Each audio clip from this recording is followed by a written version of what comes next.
With the Butt Kicker Gamer 2, what you see and what you hear is what you feel. Butt Kicker. The future is feeling.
Hello everybody and welcome back to the Precision Racing League here live on RaceSpotTV. It's the GR86 series along with the LMP3s and GT4s here tonight. Heading forward to another couple of great races here on Monday night in the PRL. Welcome along everybody. My name is Gio O'Leary alongside Lorenzo Bonda here for today's racing. First up, the GR86 series coming to you at the Mid-Ohio Sports Car Course. As you can see, this wonderful circuit rising and falling its way around Ohio for 13 turns. What an exciting prospect they are indeed. We've had some great circuits on the calendar so far throughout the course of this season. Last week it was the turn of Monza Junior, a little bit more of an unusual one. This is back towards a regular sized racetrack, and Lime Rock Park will be the same. Monza GP without the first chicane is going to be quite a prospect to look forward to as well, heading forward a couple of weeks away. Let's have a look at the drivers' standings as well before we go any further here. And it's Alexis Moisan who is currently leading the way with 24 points over Greg Bell. Rafael Franco is in third place ahead of Andrew Sharp, who's actually put in a very good time in practice, I can tell you. We'll get you up to speed with those qualifying times very soon. Graham Wildman is in the fifth place ahead of Jeremy Schneider. Then it's Nathan Miller in seventh, and Kevin Bergqvist, Patrick Reed and Ian Cabana rounding out the top 10. In the team standings, it's Bump Draft to Victory who have more than 100 points over the rest at the moment. Modmon Racing in second ahead of Crikey Esports, Darkroom fourth ahead of Precision Racing Esports, Vulture Motorsports and Team Huntingdon who are in the seventh position. So that's the standings. You're pretty much up to speed with the GR86 series. It's time to welcome in Lorenzo Bonda here this evening. But we'll do that in a couple of moments because before that, through our sponsors that make this broadcast possible indeed every night, and including this one, starting with Advanced Sim Racing. Owned and operated by passionate sim racers, Advanced Sim Racing designs and builds the sturdiest and most durable aluminium profile racing simulation cockpits available in the market today. All PRL members also get a 5% discount on ASR products using the Precision 5 coupon code. Racebox offers mid and high-end button boxes for sim racing enthusiasts, from the casual gamer up to the most meticulous sim racing driver. Competitively priced and carefully handcrafted, our button boxes are an enjoyable addition to any sim racing setup. Visit raceboxsimracing.com and get a 5% discount using the Precision 5 coupon code. The Butt Kicker products provide an incredible immersion and realism to every game. Feel every nuance and truly put yourself in the driver's seat. Mechasim Hardware is a small company from the Czech Republic, and their goal is to produce high-quality sim racing hardware. If you're looking for a high-end pedal set, handbrake or sequential shifter, visit Mechasim Hardware's eShop today to get you up to speed. Moradness is a performance lifestyle brand motivated by motorsport and founded by professional race car driver Daniel Morad. For more information, visit moradness.com. And finally, our newest addition to the sponsors for these broadcasts, it's Mr. Hedge iRacing Photography. Capture your finest, proudest, or simply worst moments of your hobby in up to 8K resolution. A great addition to any sim room. Big thanks to all of those sponsors that make these broadcasts possible here every night. Oh, well, not every night, but 5 nights a week here on RaceSpotTV. So much racing to catch, and I hope you'll enjoy the show here this evening. Time to bring in Lorenzo Bonda then, with just under 5 minutes of qualifying to go. Welcome in, Lorenzo. It's good to have you with me for, first of all, the GR86 series here at Mid-Ohio. These very slow sports cars, I suppose, getting themselves up to speed at what is normally billed as quite a tight and twisty and short sports car course, but in these cars, rather, they seem pretty well matched, this car and track combination. Yeah, it's a good combination, I'm not gonna lie. You know, I expected to have something more of technicality. I think the biggest issue might be, you know, how they're gonna handle this car midway through the race, because it is I think it is one of the twistiest tracks of the season. I like Mid-Ohio because, you know, I hail from, you know, open wheelers like Indy cars, and this track itself has I took a liking into this track because of how hard it is, and extract that real good time. You know, just it gives you that driver pleasure because it has so many different lines. As we're going to see Andrew Sharp run out his lap. I'll throw it back to you with more after I'll just throw some of my thoughts about this race in the track. Well, it's not going to be an improvement of lap time there from Andrew Sharp, but let's stay on board for a little while here just to get a bit of an idea of what it's like.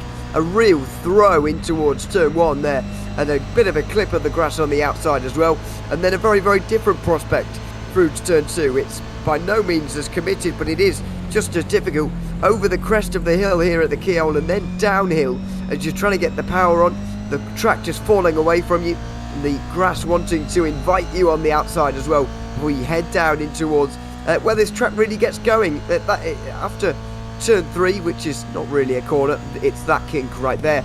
Then there's turn 4, and then it gets more technical and more difficult from there on. Yeah, absolutely. Hardest braking point here in Mid-Ohio, where the front can actually lock itself a little bit depending if you're an overtake. You go over this roller coaster to the left-hand side. The car can easily offset whenever you're on reacceleration. High-powered cars, I don't think it's going to be the case here, even with this low-power Toyotas, so it should provide some more close racing, and you go through this double right-hander sector, which can make or break your lap. If you know how to hit the lines here, you can make up like easily 3/4 of a second on your lap, and easily set yourself up for really good times. As now Rafael Franco actually goes for 3rd place, and Andrew is going to set himself maybe for one final lap. Yeah, make or break, but Andrew Sharp self-detonated as soon as he said that and backed off on his lap. That's it for Rafael Franco by the looks of it. He takes a trip through the grass, and actually looks like he may have scraped some one of the walls somewhere. That car not quite looking quite all right anymore, but only 3.5 tenths away, and it's worth noting Andrew Sharp is at the front of this session right now. I know it's obvious to you on the left-hand side, of course, but it's important because Alexis Moisan has taken 5 poles out of 5 so far. I know that gap is less than 1/10 of a second, but we could be seeing a different pole sitter for the first time this season. Not only that, but I'm actually looking through also the race sessions. Moisan actually won every single round, so from what it looks like, you know, dealing from Moisan looks like it's going to be a very big task. And at the beginning of the second half of the season, seeing someone other than Moisan being the one to do pole is going to be great. But here he's going to do his lap. Not an improvement. Nope, not quite. 35.5 would have still been good enough for 3rd, I think. There it would have been indeed, but he's obviously gone a little bit quicker previously. As you can see, just under 1/10 away at the moment. It's very close between 1 and 2. Yeah, and like I said, this is a track that is highly technical. You know, because of one braking zone, it's hard to make do of if you're gonna make up the grounds on the far sectors. Basically, if you're down 4/10 or like 3/10 on sector 2, and you just miss one braking zone, it's hard for you to make up the ground necessary because you don't have a lot of straights or corners where a different groove or more aggressive tone can actually go your way. It's a hard track for you to nail the perfect lap, and that's why we're seeing a big disparity in laps as the time runs out on everybody. So that is going to be the end of qualifying, at least when they get to the end of these laps. Alexis Moisan with just this opportunity to try and go quicker than Andrew Sharp. There's going to be nothing that the pole sitter can do. He's down in pit lane right now. He thinks he's done enough, but Alexis Moisan has got about 15 seconds to change that now with the final corners of this lap. It's the long right-hander through turn 12, the carousel to come, and then turn 13. The punch towards the line. Alexis Moisan weaves over the line. He knew that he wasn't quite going to get there, and it's going to be second place for the championship leader. Yeah, good commitment from Moisan though, as there are still a few cars around the track, as Castillo Romero is one of them, but I don't think he's going to be a massive improvement on this lap, as he still have a few more seconds in here, Ewan, but I don't know if it's going to be enough for the 96 car to, you know, move himself up in the standings, as time's about to run out in about like 30 to 20 seconds. Hell, he's going to have time, but he's going to be an improvement though. No, it won't quite be an improvement, just a couple of attempts away. It looked to me as if he got those last couple of corners a bit wrong, actually. I don't know whether he would have improved otherwise, but it's very important to get the straight exit on the exit of the carousel there. You can easily get dragged into maximising turn 12, but you've got to be very careful, because while turn 13 is not a corner you often have to think about, if you take a really bad line, then you will suddenly have to think about it very quickly. Yeah, and this is a track that if you mess up, especially going through Thunder Valley, we just like turn 9, and you mess up the entirety of the last sector, one corner alone, it's enough for you to not be able to get the groove back on any other corner. So if you set yourself up for the first 2 laps, for the first 2 sectors, the third sector is just basically a killer. So you need to be consistent with your laps here, especially you're going to see how consistent they're going to be fighting side by side in the race. Yeah, it's going to be interesting to see how this race goes. 15 cars we believe we're going to get here, and 14 with a qualifying time. Let's go through them now, starting with Andrew Sharp on the start of the on the front of the starting grid. Alexis Moisan alongside, with Rafael Franco taking that late lap to 3rd place. Graham Willman in that 4th place ahead of Jeremy Snyder and Francis Castillo Romeo, who rounds out the first 3 rows. Buddy Chamberlain and Kevin Berkowitz will share row 4, with Patrick Reed and Ian Cabana inside the top 10. Then it's Nathan Miller 11th ahead of Matthew Schwezvik, and finally in 13th Edward Peltz and Jared Farrell more than 4 seconds away. Tom Stevens did practice earlier on, didn't set a qualifying time though, and so I'm not sure we'll be competing in the race. Let's hope so, and let's see if we can get those 15 on the grid. Well, they'll all be gridding up now and heading their way towards the start-finish line before long, but it's going to be an interesting race, a turn of the tables in qualifying. Andrew Sharp taking his first of the season, Alexis Moisan in a position he's not been in the first 5 rounds of this series. Yeah, absolutely. It's gonna be interesting to see where Moisan is gonna come. You know, from. Can you say the back? Ewan, given this dominance in this season has been so far, but let's just put an asterisk into this. Phoenix nearly lost the race in a very closely contested battle on Phoenix Oval, on the Phoenix Oval part against Greg Bell. He won by 82 hundredths of a second, so it's insane. That was insanely close. I think maybe in this track, because of how different it is from Phoenix, I think his number might actually be on everybody's paper sheets to take away moving forward, because I don't see Moisan, if he cannot get the lead on lap 1, winning this, because it's going to be hard. It certainly is. There is a look at the track conditions. 82 Fahrenheit on the circuit. I think that's mid-20s or so for those of you using Celsius, which is literally just me. I think of those watching. And me. Well, us two then, yeah. But the rest of you, take note. 82 Fahrenheit, 79 in the air. Getting towards evening, actually, here in Mid-Ohio in late July. Not quite using the real live day, but close enough. And one of the later starts, actually, in terms of track conditions. So that will only drop off as time goes on. Shorts formation lap then, not going through the whole lap here, which is a blessing for these drivers. Not too long for them to get their tyres warmed up though, and get themselves ready for the start of this race. For the first time, it's not Alexis Moisan getting us underway, but Andrew Sharp instead, and he wastes absolutely no time at all in getting this underway out of turn 12 to string the field out immediately. But Alexis Moisan heads down the inside and towards turn 1, immediately takes the lead that he's held for so long in this season, and he will have that through the exit of turn 1. Andrew Sharp gets the exit though. It's side by side on the run up towards turn 2, and the multicoloured Toyota brakes late all around the outside at turn 2. It's not going to happen for Sharp on that occasion, and Alexis Moisan already returns to the race lead. Yeah, so I don't know what happened for Sharp to not get the start that he probably wanted to. Maybe skid the car into the entry of the final corner, and Moisan just set himself up for success into turn number 1, and now everybody's going to be basically trapped in a brass going into turn number 4 and 5 here. And as we still see some side-by-side between Romero and Wildman, so as they go through now the roller coaster, now things get a little bit more wild moving forward. And it's side-by-side between them indeed as well. It's Francisco Castillo Romero who's gotten through there into 5th place ahead of Wildman.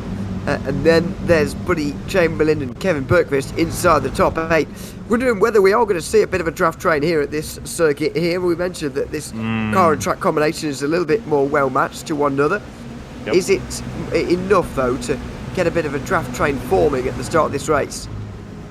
Maybe between the top 3. It's hard for you to maintain draft because of technicality of this track in comparison to Phoenix. Phoenix, it is more bunched up, it is more tight, so it is, I think, easier for you to go around the track like this still on somebody's back bumper. As we're going to get a replay from Edward Peltz over here over the roller coaster. Traditional car just stepping away on its back, headed toward the tire barrier maybe. Yeah, it does. Ewan, don't know if he picked up some front left suspension damage there. Well, it's not ideal, certainly pelted the throttle if you like on the exit of that corner there, and unfortunately span around as a result. That was Nathan Miller and Patrick Reed, by the way, just in the background of that shot, going side by side towards turn 2. It's Nathan Miller who got through. Patrick Reed who's going to have to stop Ian Cabana from coming through as well here, because they're all in the line. It's very close. Just further up, Kevin Bergqvist looking for a move on Buddy Chamberlain down it towards turn 4. That's a half-hearted lunge, and Chamberlain able to rip round the outside there, hold on to 7th place. Kevin Bergqvist not quite committed enough on the inside line. Yeah, good defense from Buddy Chamberlain. I like his livery though. It resembles a little bit of the Sprint Trueno car from a certain anime, initial D anime, for those who are a little bit of a weeb like I am. But other than that, you know, just doing really good defense through Thunder Valley on Bergqvist, but he's kind of like being the head of the train, bringing 4 cars behind him. You know, just any mistake that Chamberlain does, he will pay it dearly. Maybe with 1, 2, 3 spots lost, depending on the big mistake that he does. Well, that's a good exit for Bergqvist. You can see the way that he's got that line absolutely right on the exit of turn 12, and there'll be at least a look here, a sniff up the inside at turn 1, but it's a really high-speed committed corner in these cars. If you just can listen into the engine note, you'll note that they really don't lift off too much around there, and that really stopped Bergqvist from going anywhere. Nathan Miller just closed up as a result as well, and I think maybe qualified a little out of position because he's already been through on Patrick Reed, maybe looking for a move into 8th place here as well. They make their way out of turn 2, there'll be a bit of a slide and so on, and I think Kevin Bergqvist will be under a little bit of pressure from Nathan Miller, maybe down in towards turn 4. Yeah, I don't know if he's going to be enough for getting overtaken or something like that, Ewan, as they ride a little bit into the back bumper of one another. Don't believe there will be a massive dive, just maybe a quick look between the drivers as they're going to go up and down the roller coaster. Everybody following your breath, just, you know, taking their time, and they know they have a pit stop underway as well. So this might come into hand as well on maybe a potential overcut over here being very effective. Yeah, let's see. It's always a crucial part of the race when we see the pit stops. Still more than half an hour remaining though. A little bit wide from Kevin Bergqvist there. It's allowed Nathan Miller to just close in a little bit. The reason we're not looking really at the leaders at the moment, by the way, is because not a lot has been happening between them. They're kind of staying in single file where they are. Moisan, Sharp, Franco, the top three, and then Schneider, Romero and Willman all battling for 4th place, but they're not exactly changing positions. Back here, we are at least seeing that for 7th place. Bridie Chamberlain, very much the cork in the bottle, you might have to argue, in this fight for 7th place, because those 4 drivers behind aren't having to work too hard to keep up. No, they're not. In this car, I think if we're drawing lines a little bit, it kind of resembles the Mazda. Of course, it is the closest car that this car is going to resemble. And they do generate some very similar aerodynamic draft that the Mazda does. Of course, more so in real life than anything else. But as we see Cabana being the last car of this 5-car train, you know, just riding it easy, you know, riding the draft as best as he can. But he knows that one thing here, draft, I think for these lower cars work more than the high-powered cars like GT3s or things of the sort. So being that final car in the train might do him some wonders, as long as he doesn't cook his tires way too much in his mid portion of the stint. Jared Farrell has had an off somewhere because he has dropped to the bottom of the standings for some reason. Don't know what that's all about. Yep. It may have even been a technical actually from him, but or maybe not. We'll find out. Oh, a bit of a slide and the way in, and then a bit of a, that will do some suspension damage. You wondered about pelts and whether that would have done damage. Well, that bit of contact for Jared Farrell certainly has, and he's unfortunately out of the race. Yeah, unfortunate right there, as you might get some engine damage as well, even though you hit the tire barrier. The impact is softened up a little bit, but it's enough for you to get some considerable damage in this GR86. They're not as bulky as the Mazdas are normally for you to do these kind of racing. They are more of a finesse car than anything else. But the gap between Moisan and Sharp already in one single lap extended for what it was about half a second to 1.1, 1.2. So flying lap from the leader of the race, as he was the only guy in the low 135s. Well, it's been a fantastic race so far from Alexis Moisan. Considering he failed to get that pole position, he's really stretched his legs now, and Andrew Sharp just doesn't have the answer for it. More than the second back now, as we see side by side between Nathan Miller and Patrick Reed. It's round the outside from Reed. Miller breaks late into turn 4. Absolutely did not want to give that up, but broke too late. Got into the grass. Now he's up the curb, and both Patrick Reed and Ian Cabana both go through. Yeah, 2 wheels off the ground over there for number 6. Fortunately, Miller, I think, cooked up way too much into the braking, and contact also helped up a little bit for him going into the grass. So, so far, everybody just, you know, keeping the car alive. But Reed, very smart move to keep himself alive moving forward into this race, despite the rubbing into turn number 4. Yeah. Not ideal for anyone there, but, well, I say that for anyone. It's pretty ideal for Reed and Cabana, I suppose. They can get through without too many problems. Miller dropping back outside the top 10 for the first time, as now Andrew Sharp just begins to push. 1.2 seconds.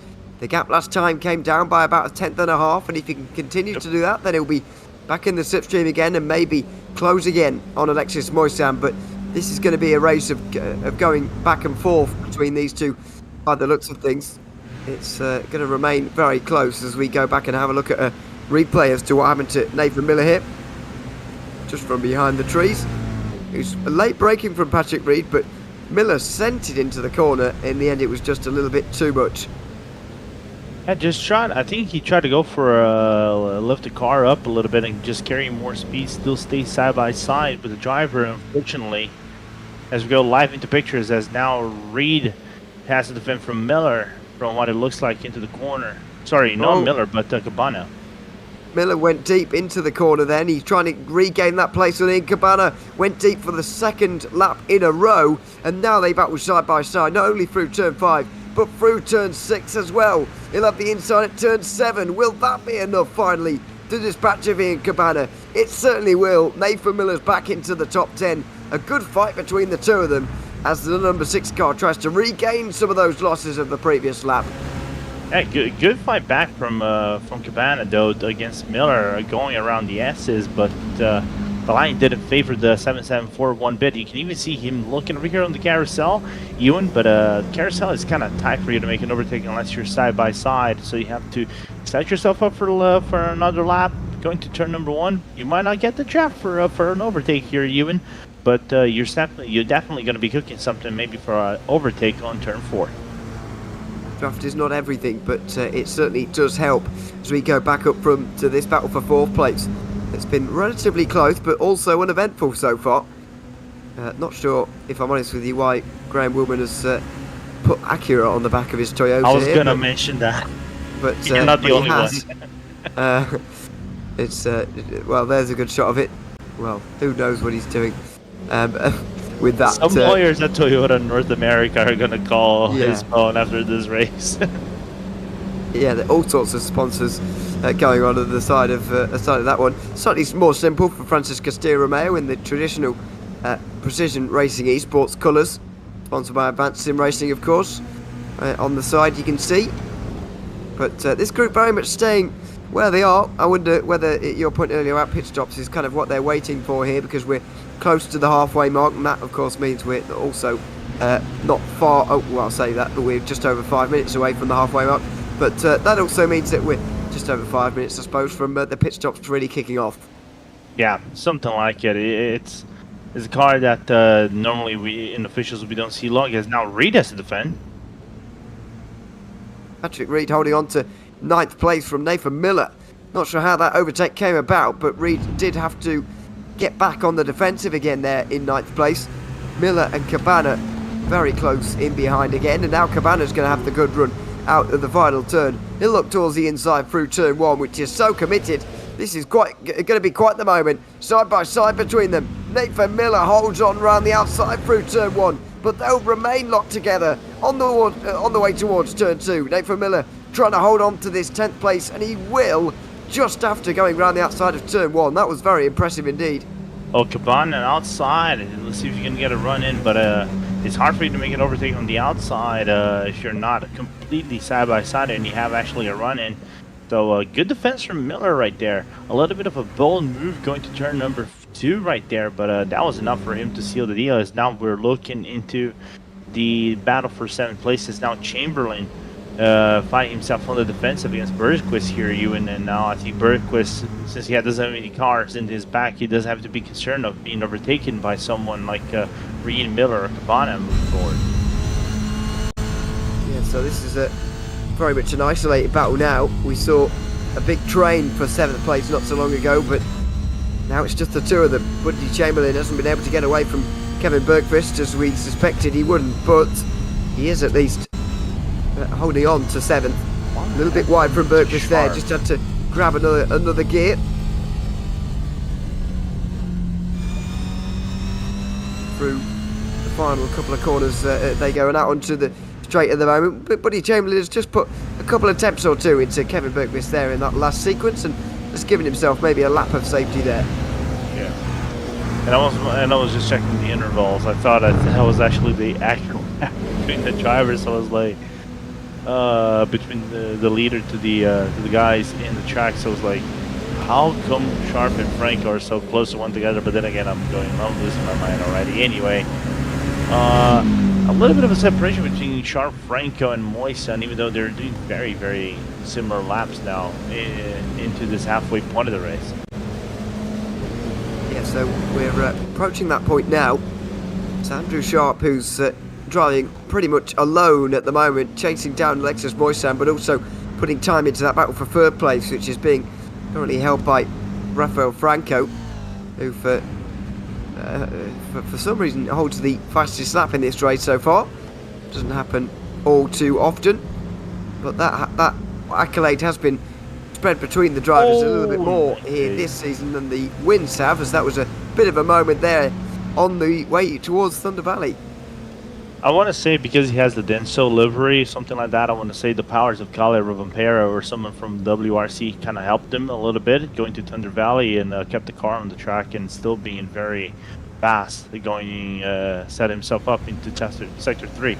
Yeah, I want to believe that. It's Jeremy Snyder we're of course talking about in the traditional Toyota livery. Looks like, yeah, it looks like this could fit on a one of the Yaris WRCs, or even their hypercar, their LMP1 of days gone by as well. It's a very traditional Toyota livery. It's absolutely nothing like Graham Willman, who's just behind him. Oh, yeah, it's now wide line. Very wide. Ooh. And that's maybe the chance for Francisco Castillo Romeo. Oh, and contact. Very nearly contact to send Schneider around there, but Romeo just backs off enough to make sure that that doesn't happen. Now he's in the slipstream and looking for a move maybe on the inside and towards turn 4 for 4th place. It's going to have to be outside line because Schneider protects that inside, and Romeo not interested in trying to hang it around there, and so stays in 5th place. Romero, oh my god, I thought it was going to make contact into the inside of the roller coaster, but he looked into the move on into the inside. He thought that Schneider was going to actually hook to turn number 4 and then cut him back on the into the inside exit, setting himself up to the outside of the roller coaster, but not a bit, my friend. Good defense by Schneider, and Schneider moving forward and retaining the position, even though you lose ground to Franco and Sharp ahead of you. This is a great shot on board.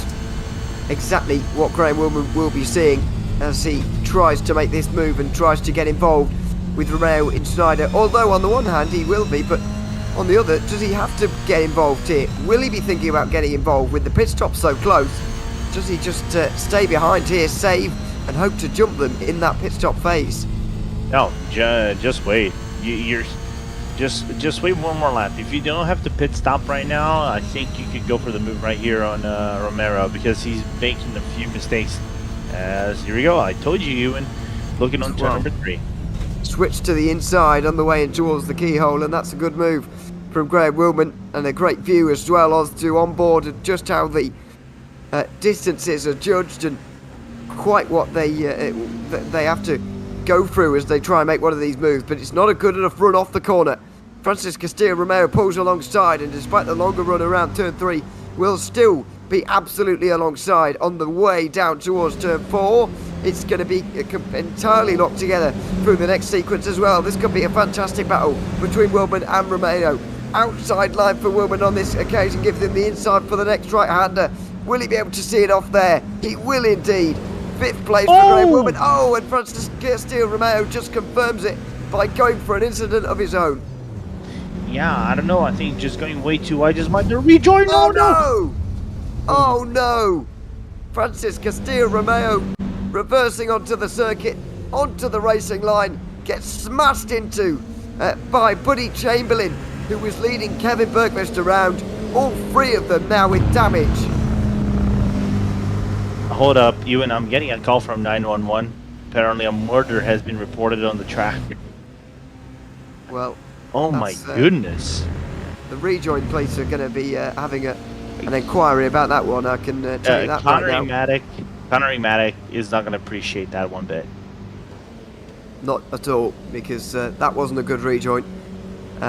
It was on the... I mean, to be fair to Romero, he could have thought, you know, I've got enough space to do this. And, you know, there was a bit of space there, but you always have to be careful. Don't reverse back onto the racing line like this, because this is going to be the surprise that Buddy Chamberlain got. Smash. Ow. And that's a big bit of contact. Bergquist goes around as well. He gets away with less contact, but Buddy Chamberlain's car is going to be destroyed after that. Oh, his car is gone. His car is literally gone. There is no coming back from a frontal hit about 130, 140 kilometers per hour on the back end of a car, just like that. So, we'll look from his perspective, though. Hi. Oh. Dear me.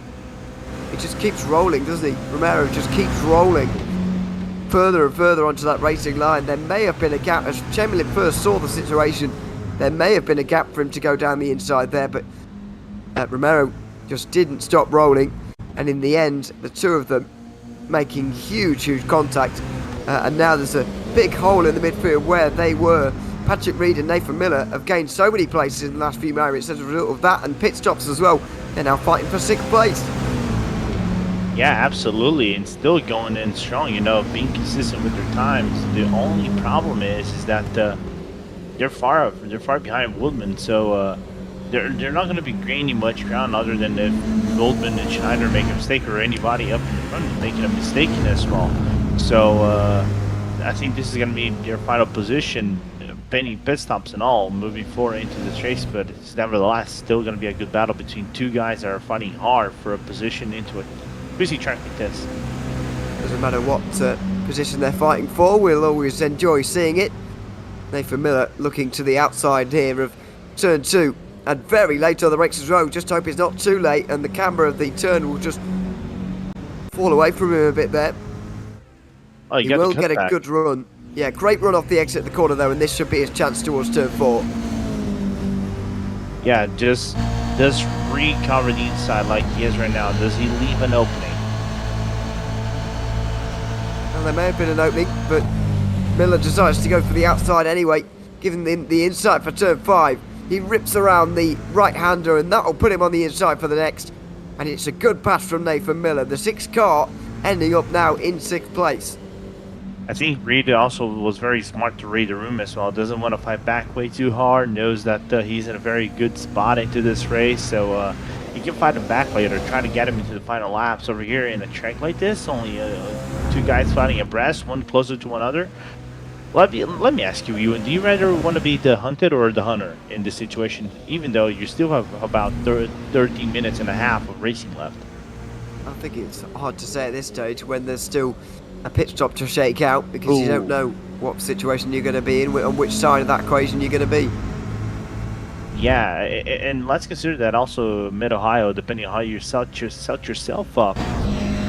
Like, I've won races when back in the IR18 where I set myself up for the final lap in the overtake on turn 4 and being a hunter. So you can definitely do it yourself over here, but with 1 lap, maybe 2 laps to set yourself up, right in the draft and being cautious with your tires, you can definitely do something right here. And I think that's what is on Reed's mind moving forward with 13 minutes to go and potential pit stops underway. Certainly one of those tracks where this is possible to do that kind of thing. Play those waiting games if you want to. And Graham Woolman, I think, is one of those who's tried to do that. Saying that, he has a look up the inside there on the way towards Thunder Valley. That was turn 9 just beforehand at the right-hander there. He had a bit of a look there, and that's the first we've really seen from him all race long, really. He's been very passive in terms of his moves so far, but that was the first chance, the first look that maybe he was going to try something. Yeah, especially at Thunder Valley, applying that kind of pressure, that's kind of new to me. I've never seen moves being done at Thunder Valley with these low-powered cars, but hey, if that ever exists, go ahead for it, buddy, and play that 6D chess with Schneider and see what it gets you. Let's see if there's going to be another move here, and now he stays behind, so this is a bit on the odd side, I would say. Forces Schneider to brake very late. That was very late on the brakes in towards turn 2, but he will pull it back to the apex again for the exit of the turn. Yeah, bizarre battle here. Woolman very much picking and choosing his moments to try and make some moves. Maybe this will be one of them down in towards turn 4. He gains the slipstream. Now let's see, will there be lifting off? Will there be a move? There will be neither, really. No move, but no lifting off either. So this is a bizarre bit of racing from Graham Woolman at the moment. Still more than 10 minutes for him to find his way through into 4th.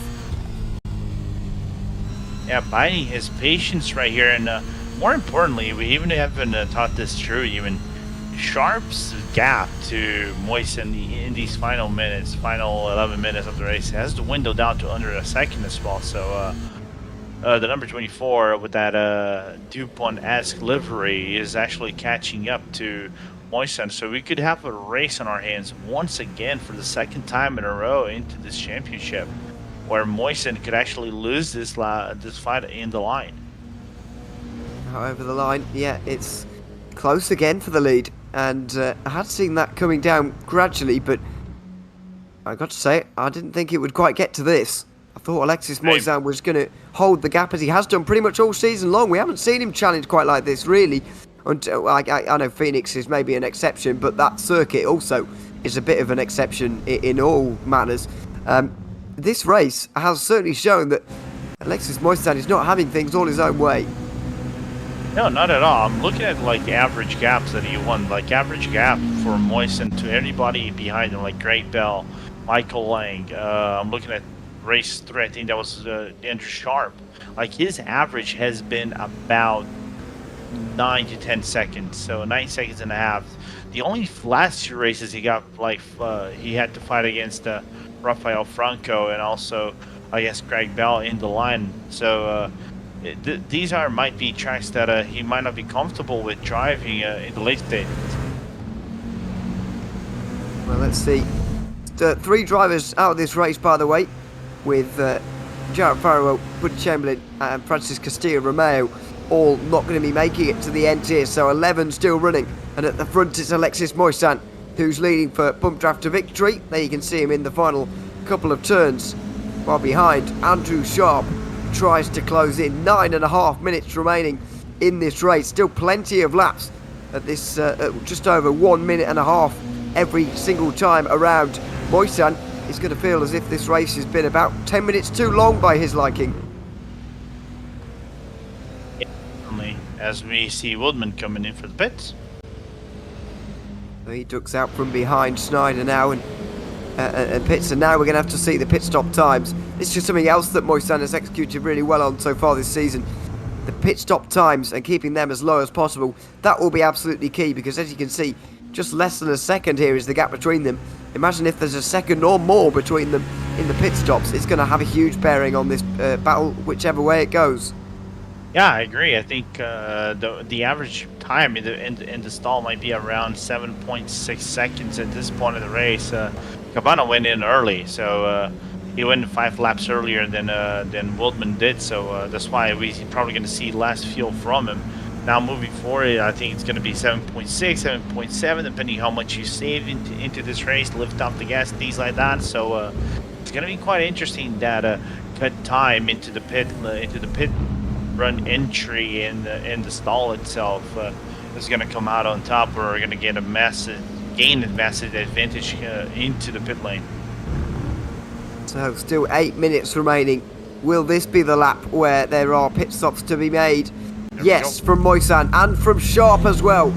They come in absolutely together, both maximising their way in as well, because it's a difficult pit entry here.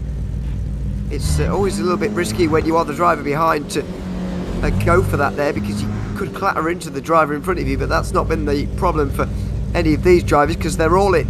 Moisan pulls to a stop just before Sharp. They both get into their box without overshooting. It's going to be a very short one from Moisan, 7.0, shorter from Sharp. 2 tenths gained, but absolutely nothing between them on the way out, and it's basically as you were on the other side of the pit stops.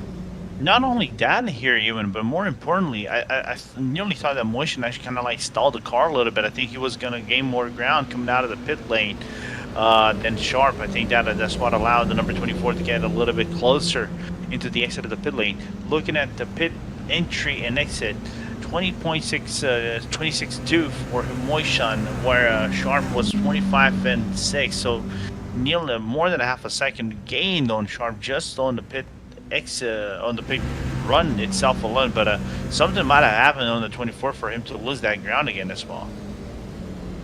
This has been the story of the season, really. The pit stops from Moisan have just been executed that little bit better, so even if he is in a close fight, it's very difficult to overhaul him.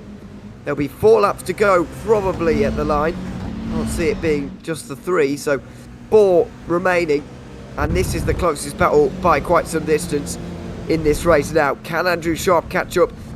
And once again, can he pick up off the back of losing that ground in the pit stops? We've got to be a bit demoralising, but he can't think about that. He's got to pick himself up immediately and get going for these final 4 laps.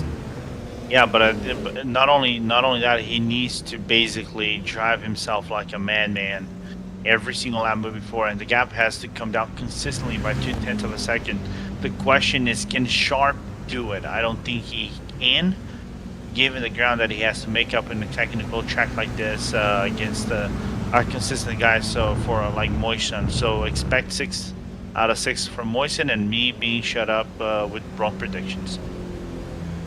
Well, yeah, I wasn't going to go as far to make you make any actually, but We'll. Oh, don't you worry. You know me. When I like when I'm proven wrong, and I've been proven wrong so many times. Well, yeah. Let's see whether we're right or wrong here, because it's 1.1. It once again. Say at the start of every week, really, it's hard to see anyone beating Alexis Moisan today. That has still been the case, but good to see these good fights now between him and some of the others in this field.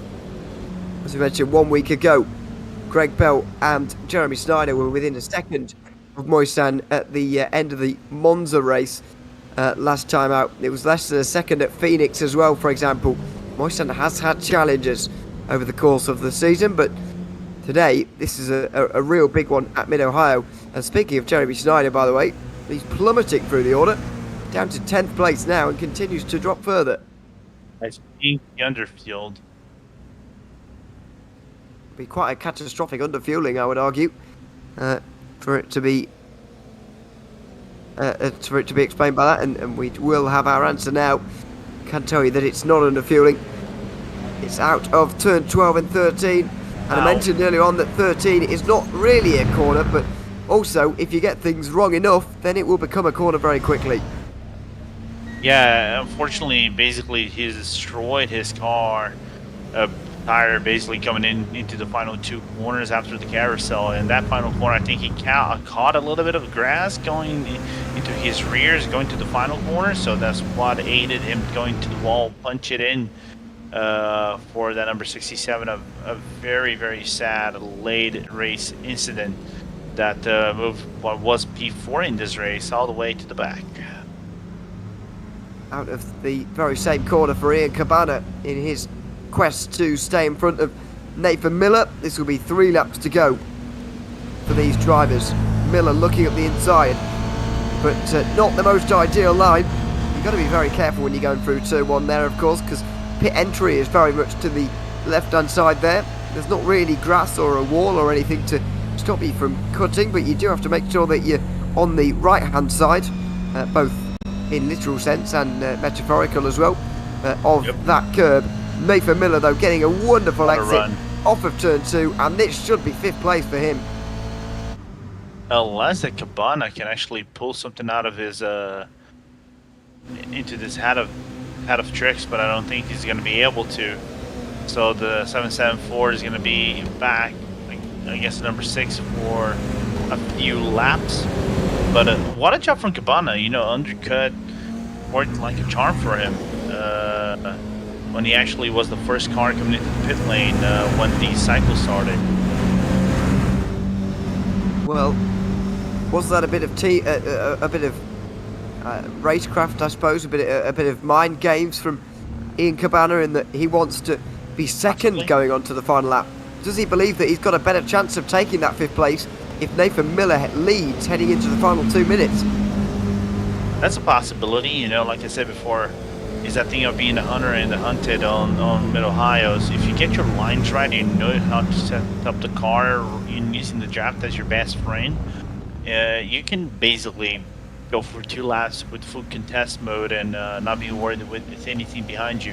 Surely, is Reed a threat? He is, but at 1.4 back, you have to make a huge mistake to allow Reed to be closer to this 2-car pile and make it a 3-car scrap and potentially make Cabana lose in 1 more spot. And I think the same may be the case here with Alexis Moisan and Andrew Sharp. Just under a second between them as they head into the final 90 seconds of this race. There'll be 1 more lap at the end of this one. They're in the final sector right now, and there is just 1 more chance for Andrew Sharp to close in and make the move, but he's left himself an awful lot of work to do. 9/10 of a second, 1 more lap here in round 6 of the GR86 series of the PRL. It looks like Alexis Moisan has got this one just about. Yeah, consistency, and you can even see Sharp pushing in for the fastest lap of the race, but I don't think it's going to be enough because the last lap from Moisan wasn't that bad either, so it's going to be quite tricky for what Sharp has to do into this track to actually get the lead. He's going to need a massive mistake from Moisan to be even able to contend to the race with about 10 corners to go. final run down this long back straight towards the technical end of this lap. Turn 4, the best overtaking opportunity that we have at this circuit. Been utilised so many times, but not by Andrew Sharp in this race. I think in terms of where this one was won, Lorenzo, we're going to have to look back to earlier on in the race and the early moments where Alexis Moisan was able to pull a second and a bit over Sharp and Franco, and he's able to hold that from here on in. Sharp did seem a bit quicker at stages, but Moisan has held the margin, and right now he's just got a few more corners to go. Sharp pulls right into the grass almost. Well, he actually does on the exit of turn 9. He gave it everything to try and catch Alexis Moisan, but once again it's going to be the same outcome. Through the final couple of corners, Alexis Moisan is going to take his 6th win in a row in the Toyota GR86 series here in the PRL. Andrew Sharp gives him his best race for quite some time, but he's still only a second away. The search for a second race winner in this series will go on for another week.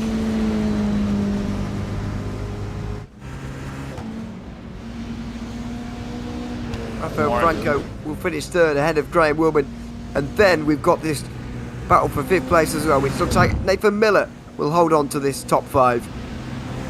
And from what it looks like, 1.1 on Cabana, 2.8 on Patrick Reed. So Miller's ride into the final 3 laps of this race were enough for him to get that top 5 and be comfortable into this championship. Bar the mistakes into the final corner, he's not going to make it, and he's going to be rewarded with that top 5 that everybody wants after a long, enduring race like this.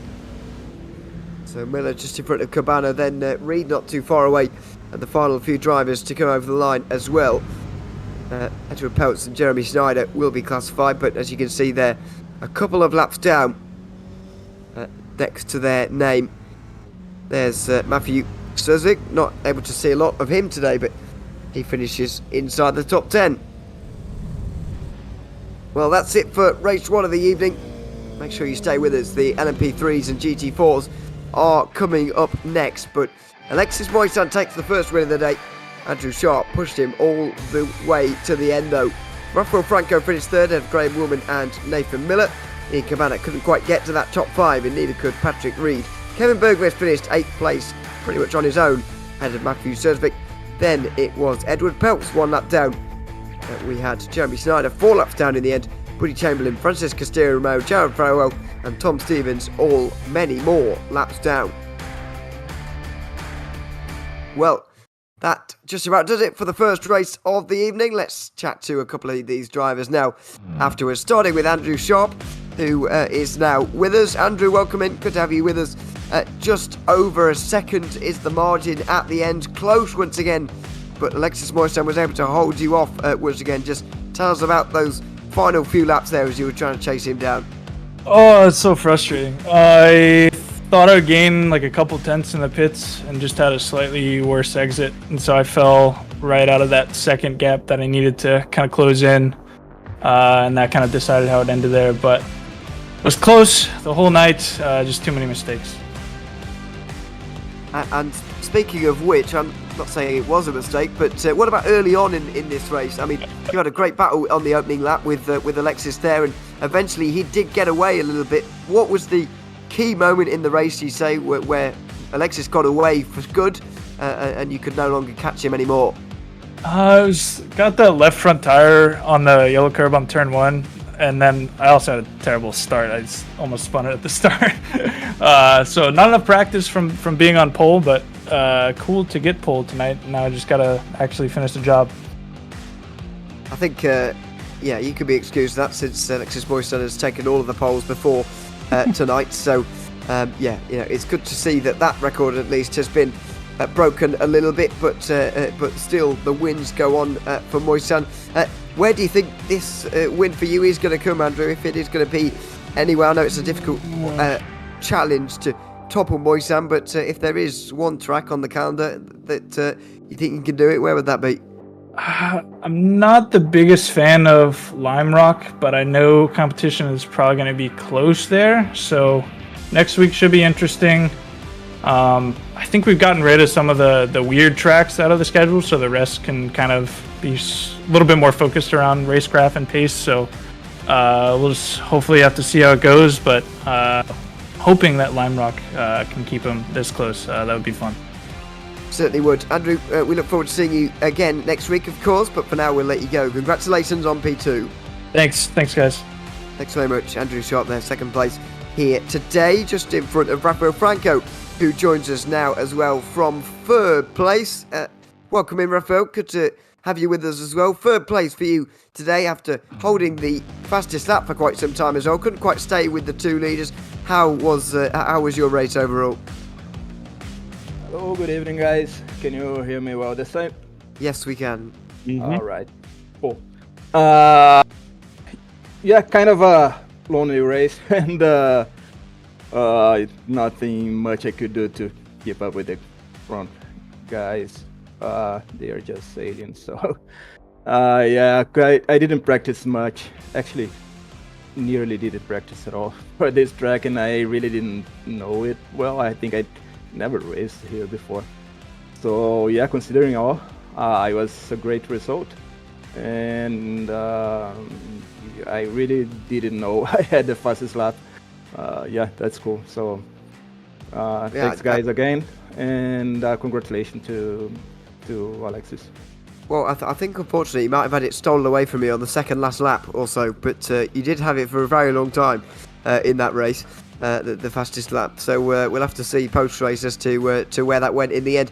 But just asking Andrew the same thing, but I'll ask you to as well.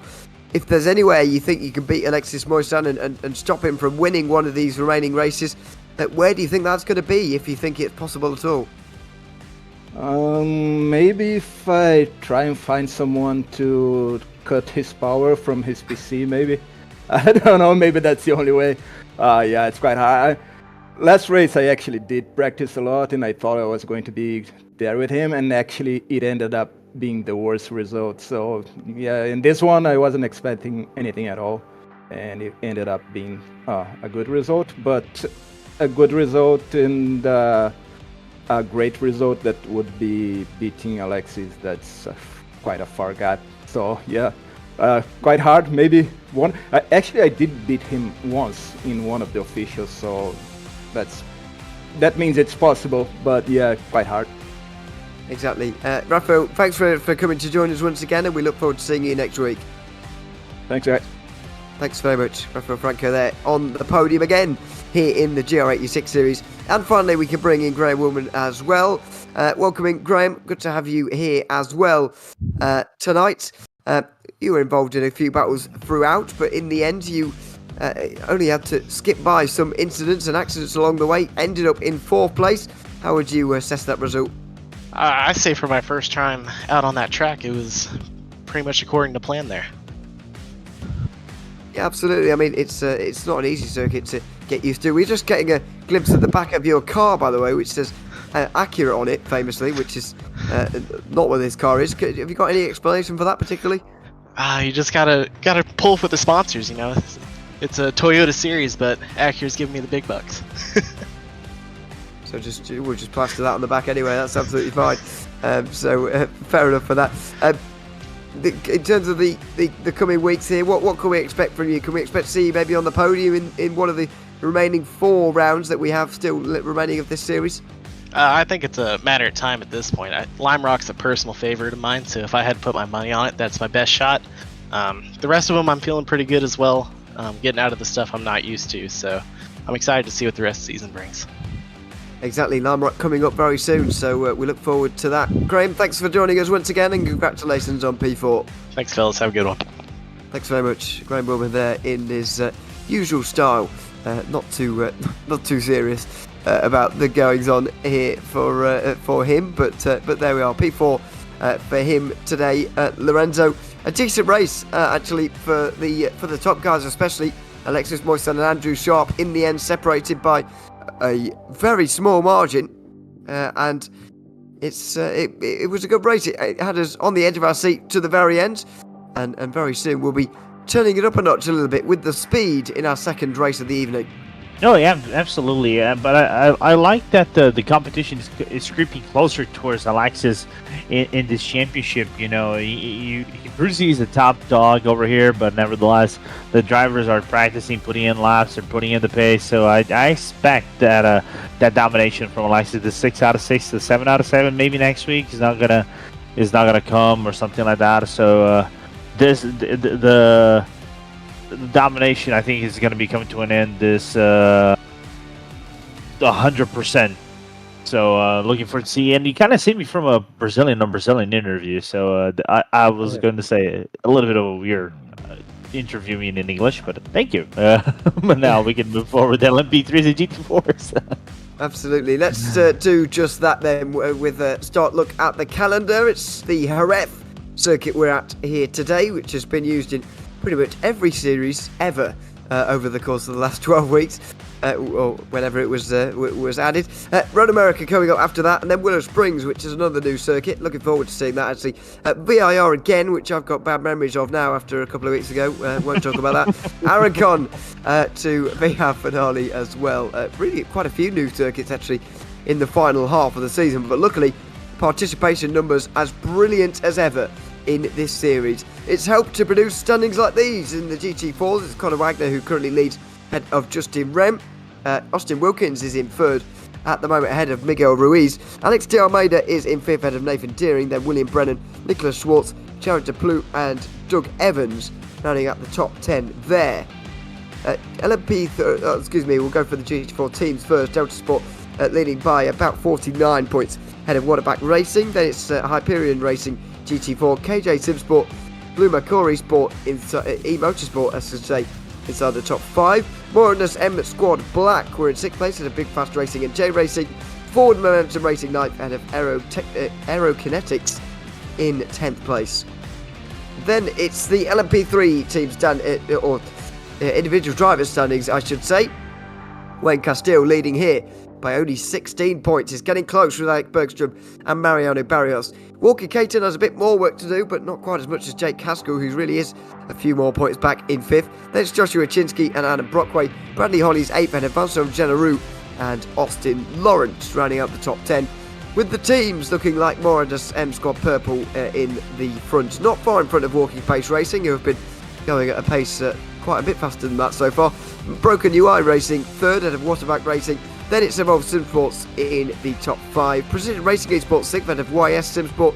SRT Esports are in 8th ahead of Hyperion Racing LMP3. And Vulture Motorsports rounding out the top 10 there. That was a lot of names, a lot of numbers all at once, so I hope you're not as confused as I am after reading all that out. It's the Jerez circuit, though, this evening, Lorenzo, relatively new here to the iRacing service, but I think the overpowering thing for me going into this session is the difference between the two manufacturers, the two categories, and the different ways that they will be able to race this kind of circuit.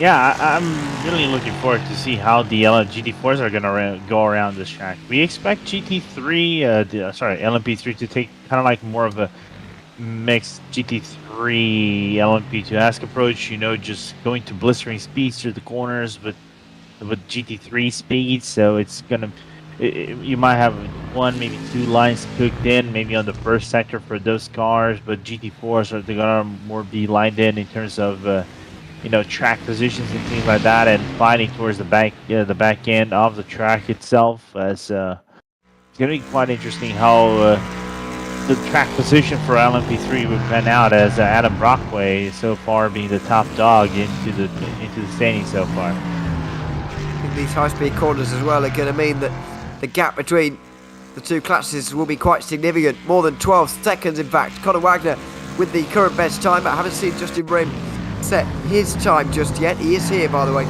in that Porsche, so watch out for those two. Once again, it's a difference in wins between the two of them, by the way. 3 for Rem and 2 for Wagner. It's really been about those two in the GT4 so far this season, and we're seeing it once again with the sprinkling of Austin Wilkins as well. Those top 3 fairly significantly faster than the rest. Yeah, it's kind of like a race of its own, Ram, Wilkins, Wagner, and also on LMP3, it's literally the same stuff, You have Brockway, Brooks, Steele being close to one another, it kind of breaks up a little bit into larger gaps, if you want to call it that way. So this is going to be quite interesting. Rem was actually the one who took the win last time by, being the only Porsche that survived a horde of AMGs. Let's see how the 912 Cayman driver is going to fare this time in the Spaniard track. I was gonna say Spanish, but a Spaniard looks better for me to say at this current moment of the broadcast. Yeah, it's well, that's certainly where we are. Visiting again a little bit later on in the season, in fact, as we saw just then with Aragon coming up later on as well. This is the moto layout, by the way, which skips past that chicane. Yeah, the faster layout, which is maybe a good thing. I can't really tell whether that's going to help or hinder overtakes over the course of the race. I think it's just going to be difficult to manage whichever layout we go for of this circuit. Yeah, it's kind of funny if you say moto layout when they given the fact that this was actually the GP layout back in the 90s. Well, that is true, but we have seen significant changes, not only at this circuit, but many others since those days when we were using this layout for the cars. But yeah, unfortunately this circuit still does feel very much like a testing ground really for cars, or it's certainly a motorcycle racing circuit. That it certainly works well there, but in terms of racing for cars, sometimes this circuit is left a little bit wanting. But I'm hoping the multi-class traffic here is going to deliver for us here tonight. Yeah, I think this track is only being picked up for multi-class racing for the in this year, or slowly building up to be more used, as now Steel goes into the top of the board into the Ligiers. Tony Kanaan now going to P4. So we got the good old PK in the track, as he's gonna do some more laps, and Conor Wagner went into the top of the scene GT4s. So we expect to see more, I think, real life racing other than MotoGPs into this track, and also the Spanish LMP3s as well. Moving forward, maybe Hank Cook, I think he's coming over here sometime soon. I know it's a track that is being looked more into the good eyes of the organizers as they go into the future for new tracks and new grounds. Big welcome to Tony Kanaan to the Precision Racing League and his appearances here in the LMP3. Great to have the 2013 Indy 500 champion out on the circuit here with everybody else. Not only a feeling for him, because obviously we know Tony Kanaan on iRacing does a lot of racing and we've seen him out fairly regularly, but what about for all the other drivers here in Lorenzo who will no doubt have watched him throughout the years? Some of them will be young enough to actually have been born after his career started, maybe in this field. Yeah, you know, it's a special feeling for them, isn't it, to be racing in the same field as him? Yeah, especially with a guy that he started his career, I think, back in the late 90s. I think it was right around with Rubens as well, when Rubens Barrichello started his career. I think just went separate ways. They're long-time good friends. They know from karting days. So the careers kind of like derivative of one another. It's just that Tony went to the United States and Rubens went to, obvious past F1, but then Tony won the 2001 Formula 80 championship. So his career kind of like build on to his own legacy, and see guys that like him, does community races, engages with the community, does a lot not only for iRacing in general, is also one of the main guys or prominent faces into the Brazilian iRacing scene. So it's quite cool to share a track with a guy like this, and I had the pleasure of meeting him in the Sim Racing Expo last year. Very nice guy, by the way.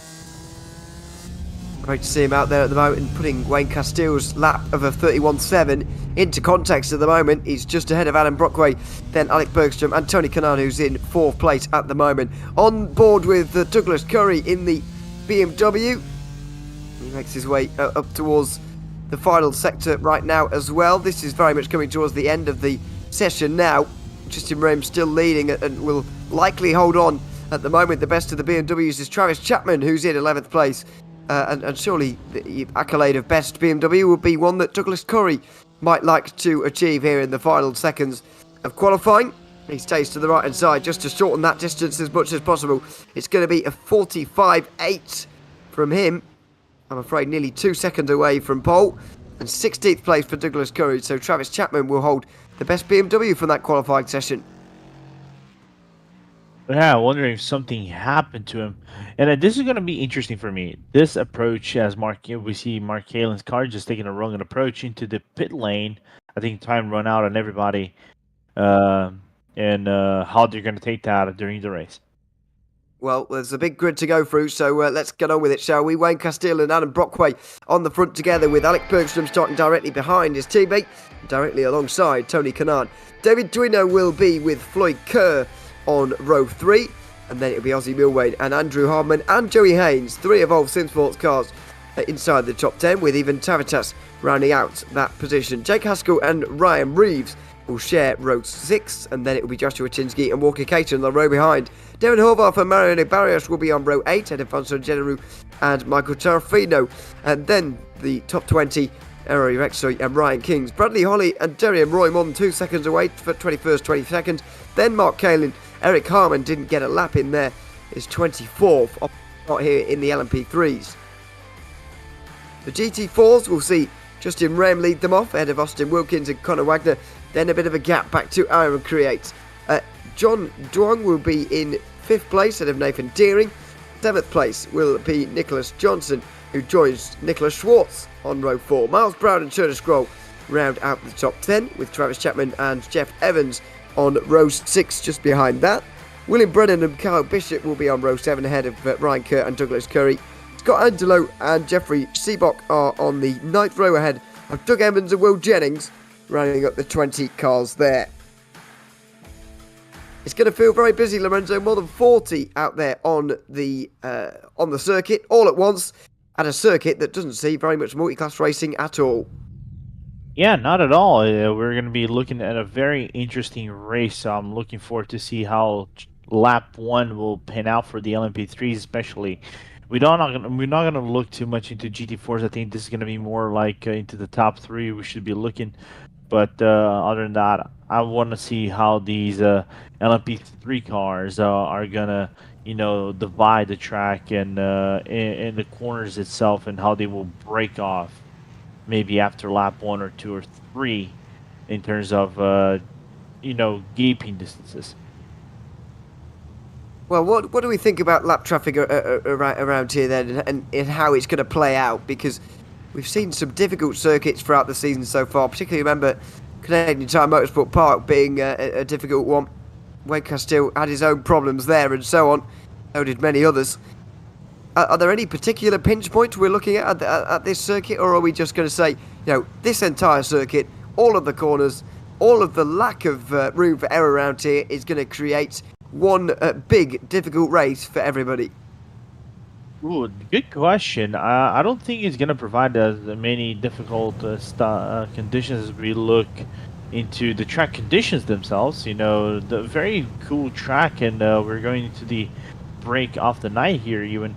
But coming back into how they will do the overlapping, I don't think it's going to become a problem except for Sector 3, because you get fast corners, those double F right-handers that set themselves into the final corner, into the final hairpin.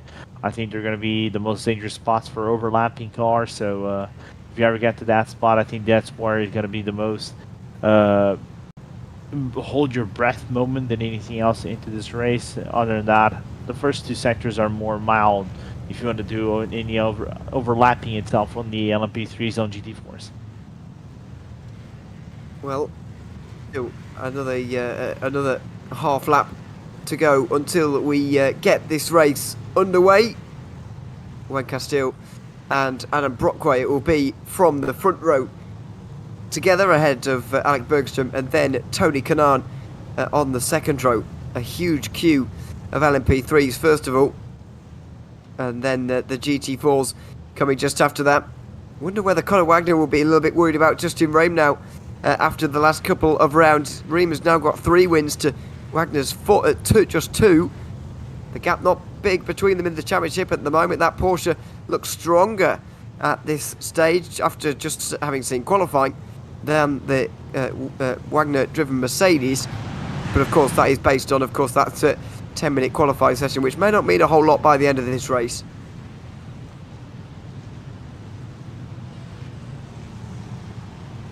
Yeah, and we're gonna probably gotta get the green flag really soon, as we're approaching the final 2 corners even. Gonna see how the Moradness cars are gonna try to fight off Tony into turn 1, as now the brake has been gone. Pit car is in. Here we go. Pace car's in, and we're ready to go racing. Round 6 of the LMP3 and GT4 challenge here in the Precision Racing League.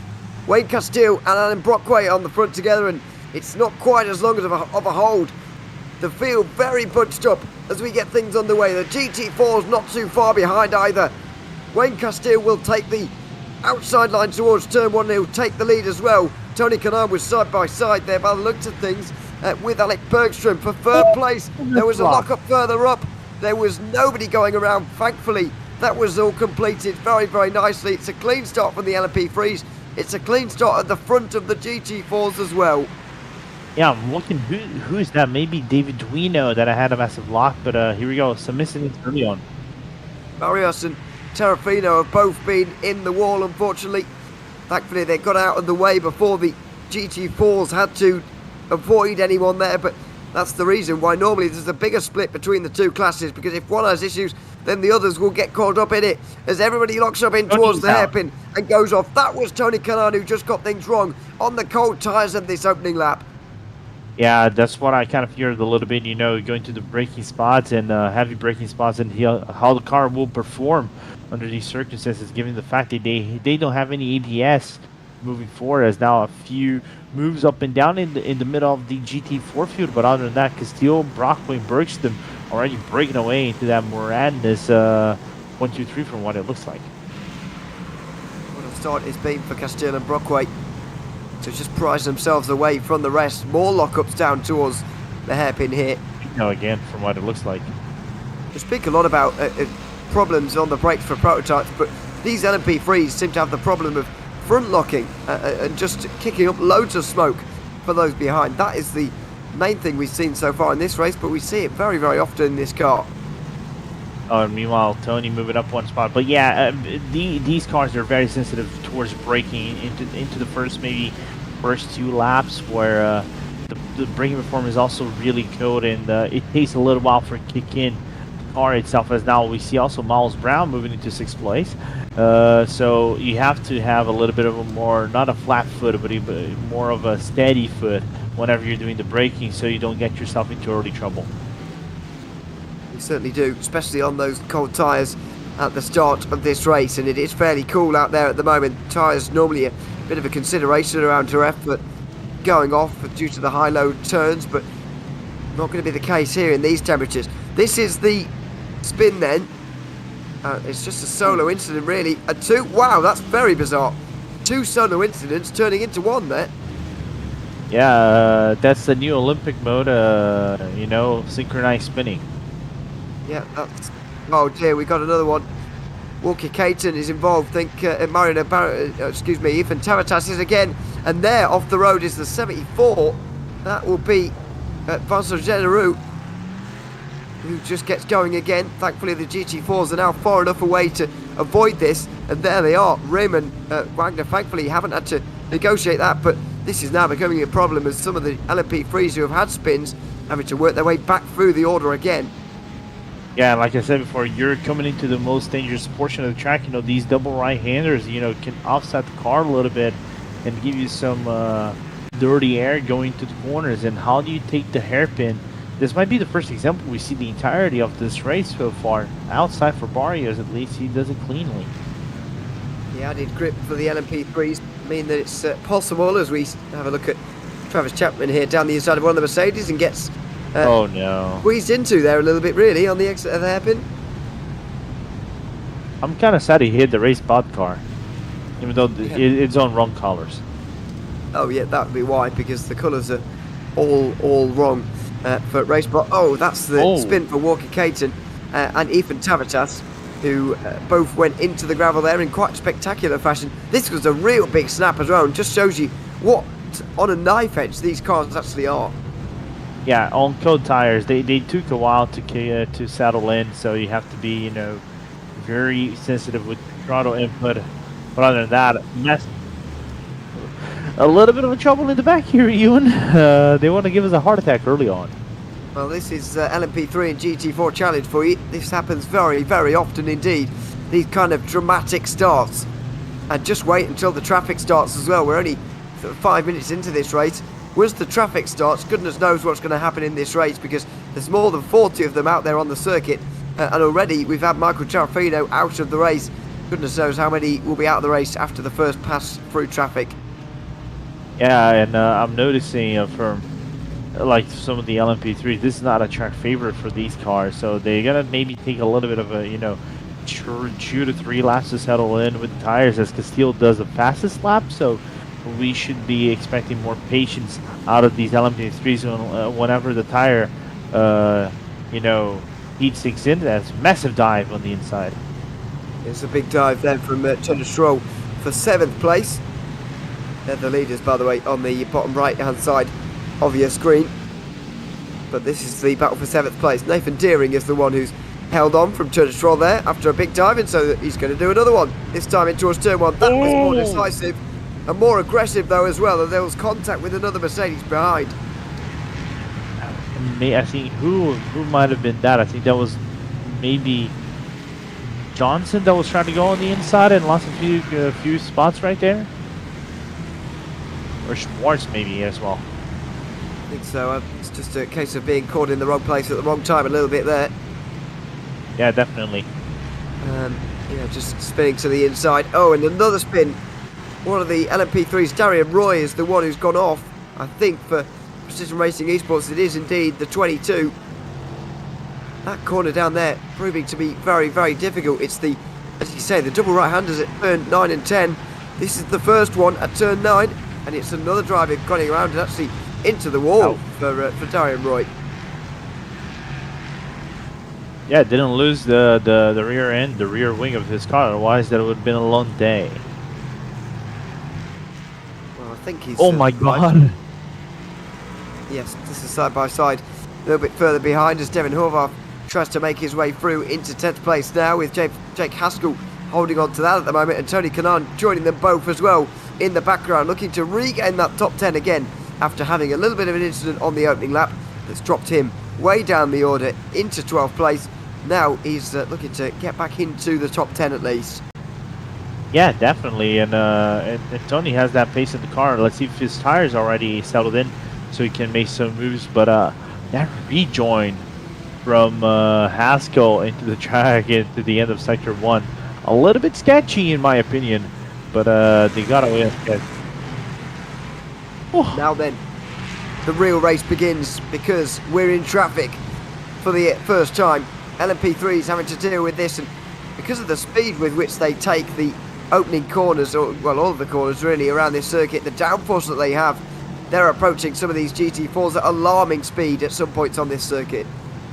Yeah, I'm just looking at the fastest laps of the race. You know, the gap between the leader, the lap gap, you know, in terms of seconds between the leader of the GT4s and the LMP3 is 12 seconds. So it's a lot. So imagine if you're doing 32s regularly and you come into the traffic like this, you want to clear yourself as fast as you can. It is nerve-wracking, most definitely, especially in a sprint race like this. Completely.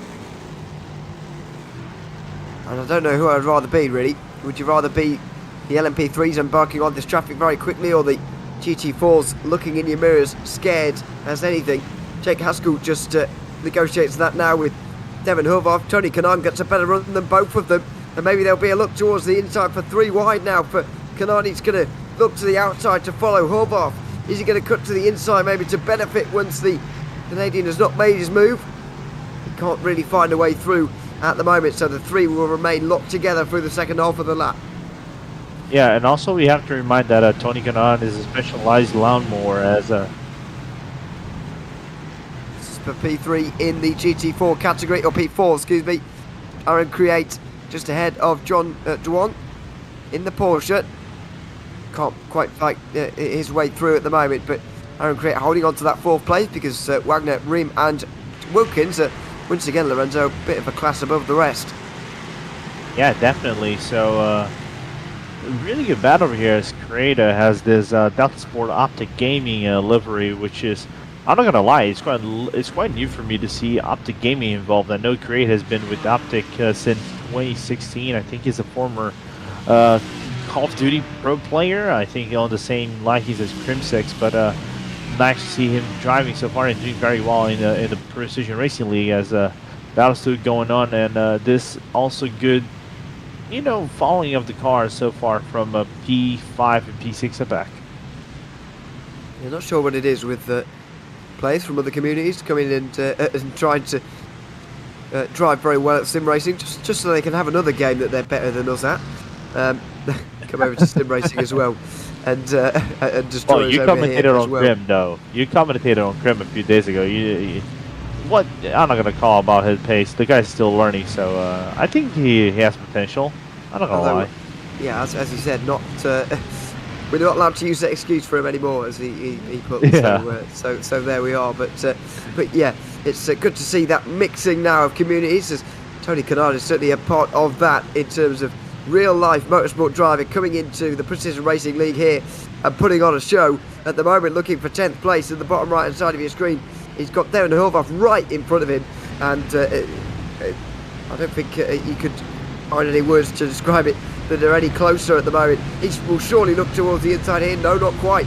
Horvath has still got the speed to hold on to this place, and Canon is finding it a little bit difficult to get through right now in towards the top 10 again.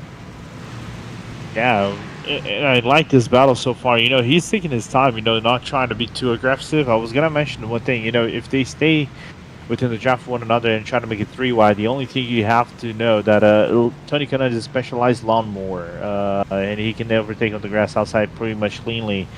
And if he did about 220 miles per hour, he can definitely do that in about 120 miles per hour. If he needs to, and Yep. with the way this circuit goes sometimes, you certainly do. Oh my god, which GT4 just went way too wide into the hairpin? Look at the back of the frame on the GT4 class Pip. I'm not entirely sure, couldn't catch a glimpse of it myself actually, but it's easy to do, even with the ABS there. There's a look as one of the leaders comes through there. That could even be the overall leader, and it is Wayne Castile, who is just picking his way through and showing exactly why he's championship leader and race leader as well, picking his way through very calmly without making too much of a fuss, without losing himself too much time either. Yeah, but nearly, I think, and it nearly got a little bit sketchy on Duino making an overtake on one of the GT4s coming into the final portion, as I think now Castillo is going to clear himself from Create and Twong. And now I think we got a good battle engaged over here for E4 between Kerr and Duino, as now I think Duino Cyrus cooled off a little bit. Top 5 covered by less than 4 seconds at the moment, as we approach the 1/3 distance now of this race. Pretty close to pit stops. There's most of David Duino. His camera not quite showing himself, but we'll accept it. We like to see the onboards. It's great to have them here this evening as he tries to make this on Floyd Kerr on the run down towards the hairpin. It's not going to happen on this occasion. We'll go on board with him though as he tries to make this move in what effectively is a battle for second place with Adam Brockway not far in front. No, absolutely, but more importantly, it is, as we look into his GSI livery, I think that is also a geodesic livery for Duino. Did I just see rubber ducks on top of a stand right there? Anyway, I've got no idea where you've seen rubber ducks. Possibly. They look like they possibly could be cheering him on in the background at the moment, and it may well be working as Tony Kennard. Oh, it's a big mess here. Huge mess.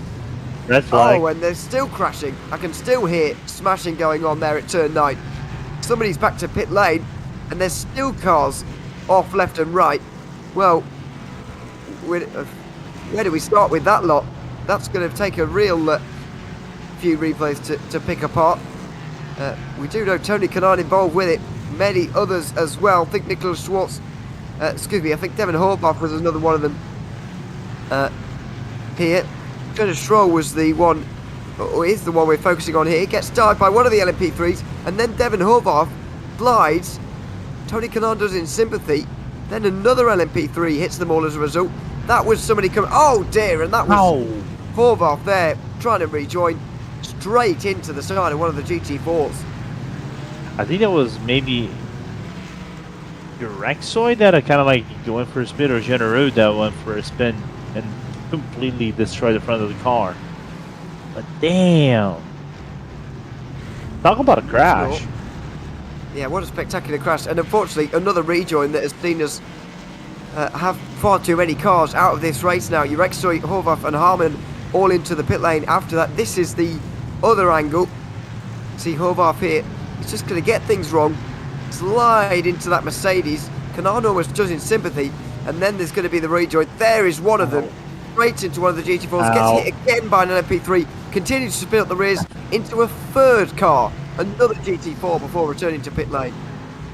Here's the thing: the first class, the two crashes, the subsequent crashes. Can you actually blame Horvath for that? Because you're right on the apex. You cannot do anything. The problem is though, if you're spinning up the rears and someone is, on their way and you're on the racing line there, then I understand that he's trying to get off the racing line, but the others are trying to avoid you, and if you're moving around, then it's not going to happen. As we've, by the way, got a change for the lead in GT4. Conor Wagner in front of Justin Rem, but yeah, unfortunately, I don't think it's great news for Horvath there. The way that he spun the rears up straight into at least two cars. I mean, the fact the LMP3 hit him square in the face there, I don't think is anyone's fault really. Just a bit unlucky, but unfortunately, I think few too many cars were caught up there, and they didn't need to be. Yeah, I agree. I was talking about more like the LMP. I think the two LMP3 crashes. We're gonna look back on Horvath looking for the aerial angle, synchronized spin. The first LMP3 crash, I don't blame him whatsoever. But the second one, whenever he actually had some rear wheel spin into the car, Horvath, and making the contact with what looked like to be Genereux, then I can put a pin up on him. So, but it's not. That's just the nature of how tricky this car can be. You have to kind of like master this car. You know what this car resembles me a little bit? This resembles me a little bit back in the old days of the HPD. Because the old HPD was a little bit of a car that was a little bit touchy on the brakes. That sometimes if you just went for a massive rear lock, the car would just step out a little bit. So it's a hard car for you to master. That's why not a lot of people drive this car well, they do drive a lot of this car in real life, but not too many master this car in real life, because it is not the easiest car for you to master, just because you don't have the same modern electronics that you have on the LMP2 or the higher tiers of prototypes like the LMDH or GTPs. Bit of a throwback there for you, for those who have been iRacing fans for a long time. The HPD. Best car. Last time that car featured on a RaceSpot broadcast, but that was a long time ago. But yeah, what a car that used to be. Just have Best some car. resemblance to that, I suppose. It does. I think not on the engines, because if we're looking to technicalities, the HPD was basically a last aero effective car, but more powered than the actual LMP2 cars, like in the Orica or the Dallara or the Ligier LMP2s. They have more power but less aerodynamics now, because of it is modern cars and all the gadgetries and all kind of make up words here. It is more of a driver's prototype than being a more of a electronic marvel or like a race car evolution of a car itself. try to put it in other words. I mean, in fairness to the HPD as well, that there's been at least one major rule change of LMP2 since we saw those cars out, as Justin Rim takes the lead from Conor Wagner and immediately gives it back because he's into the pit lane. Interesting call from him to do that here. Exactly on the halfway mark, pretty much, from him. Looking for that third race win of the season that would tie him up with Conor Wagner and would put them remarkably close to one another in the championship standings as well. Not that they aren't close already. That would only close it further because Wagner does currently hold that small advantage. And he does now hold the lead by 3 seconds as a result of that pit stop for the Porsche.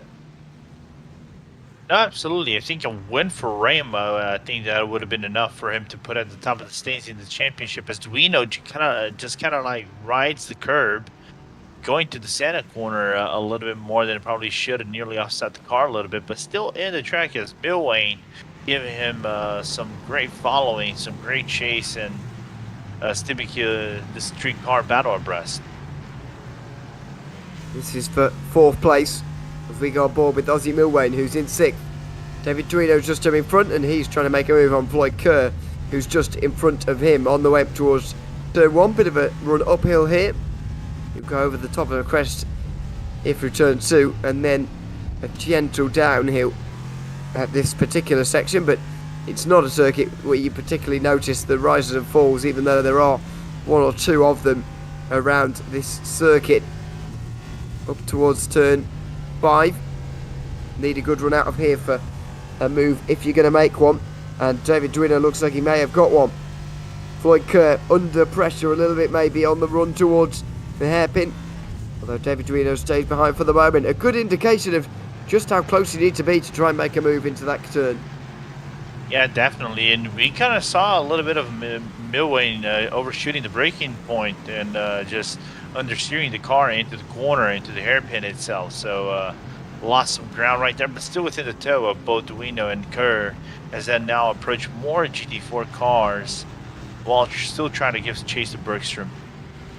Oh dear, that's all out of shape for the wrongly coloured but rightly sponsored RaceSpot car, one of the BMWs.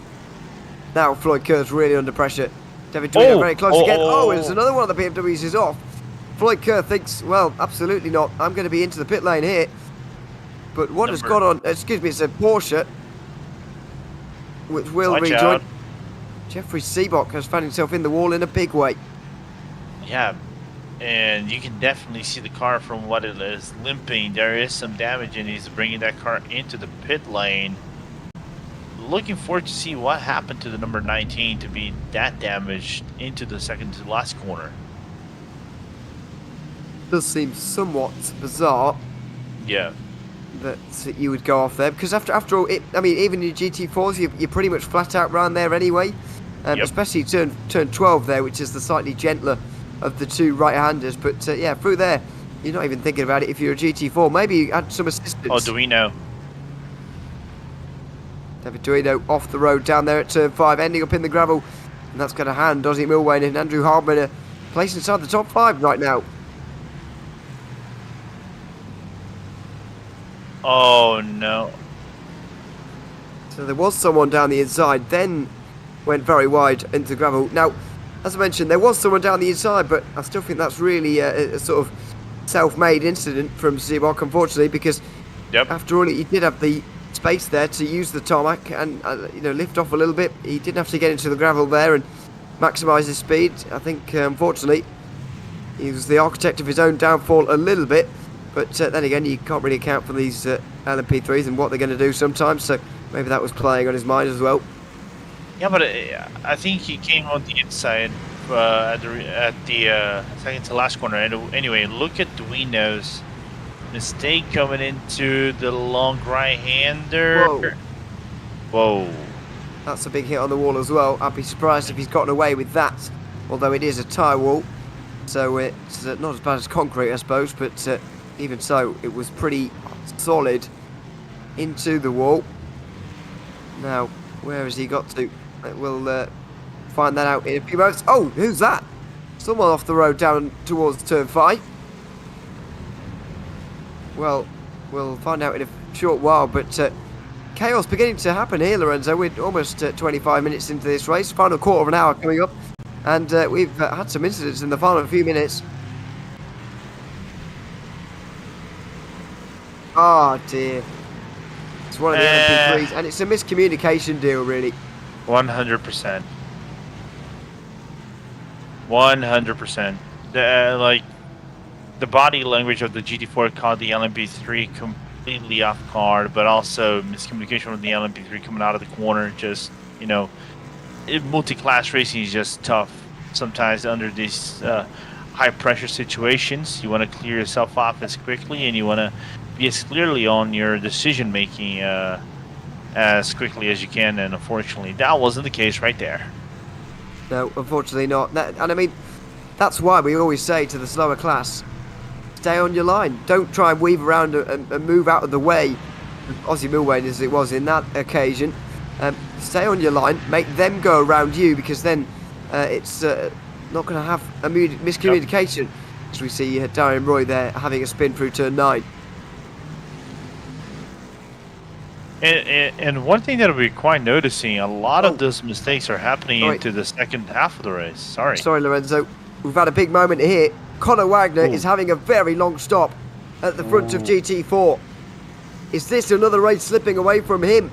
We saw such drama in the pit lane at Jerez in the GT4 only championship last season. It's happening again, but not to Justin Wren this time, but to Conor Wagner, who's now been in the pit box for nearly a minute.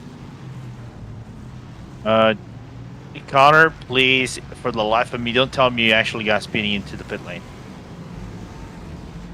Yes, that's the only explanation we really have. I can't think of anything else. Same. There didn't seem to be any damage on the car, which would be another explanation. There didn't seem to be anything else in that, but down to 9th place for Conor Wagner. Now, even if Justin Wren doesn't convert this into a race win by some miracle, it looks like he's going to take the championship lead anyway, and even Austin Wilkins is going to take quite some points on his teammate here. Yeah, but I wonder also what could have been as well in terms of championship, you know, implication, as this could be also his drop round. Well, that's the problem, sort of. He's already got a round where he scored only 36 points back at Suzuka. That was a round where he finished way down in 30th place. Oh, well, that's overall, isn't it? So that's a bit difficult to work out. It doesn't split it by class, but 30th out of 38, you can kind of sort of make up the numbers yourself. If you think there's going to be 20 LMP3s roughly, that means he was towards the outside of the top 10, I would say, for Wagner. And so he's kind of already used that up, and that's so in effect that's not going to save him. Yeah, not at all. This is not looking good for the Delta Sport driver. Unfortunate to see that kind of stuff happen, but it's not the first time we've seen this you know, crunch time pit stop mistakes, nor it's going to be the last, of course. No, certainly not. As we see, oh dear, who's that? One of the LMP3s is having a terrible time with suspension damage there. Mark Kalin is the one who it is. Been struggling a little bit this season, as Mark, unfortunately. He's already been for his stop as well, by the way. Fresh out as we see the sunset in Spain. Now, the leaders are into the pit lane, Castile, Brockway and Harmon, but unfortunately this pit stop for Mark Kalin is going to be quite considerably longer than it will be for that top 3. Yep, Kalen's race just going from bad to worse, and also more issues for LMP3s around the track. Just wondering who that is. Yeah, we'll get that to you as soon as we know. Mark Kalen's incident coming up. Apparently not his fault, but that's our producer giving us an opinion already before we've even seen it. Oh, okay, he's absolutely right. Very unlucky. It's also, it's not only the fact that he has hit a car there, Lorenzo, in a spin, but the way in which he's hit the car means that the suspension was really exposed as he hit it, and the suspension has been really badly damaged as well. I got Generu, Horvath and Generu drawbacks. It's like I'm getting PTSD of seeing these cars spin around on that corner specifically now on into this race. Absolutely. Well, this is the GT4 is trying to stay out of the way of Oh no. an LMP3 ending up in the wall. And once again, as I reiterate what I said earlier on, the GT4s are very often told to stay on their line. Slower class cars are always told that in multi-class racing, and we've seen a couple of reasons today as to why that is so often the case.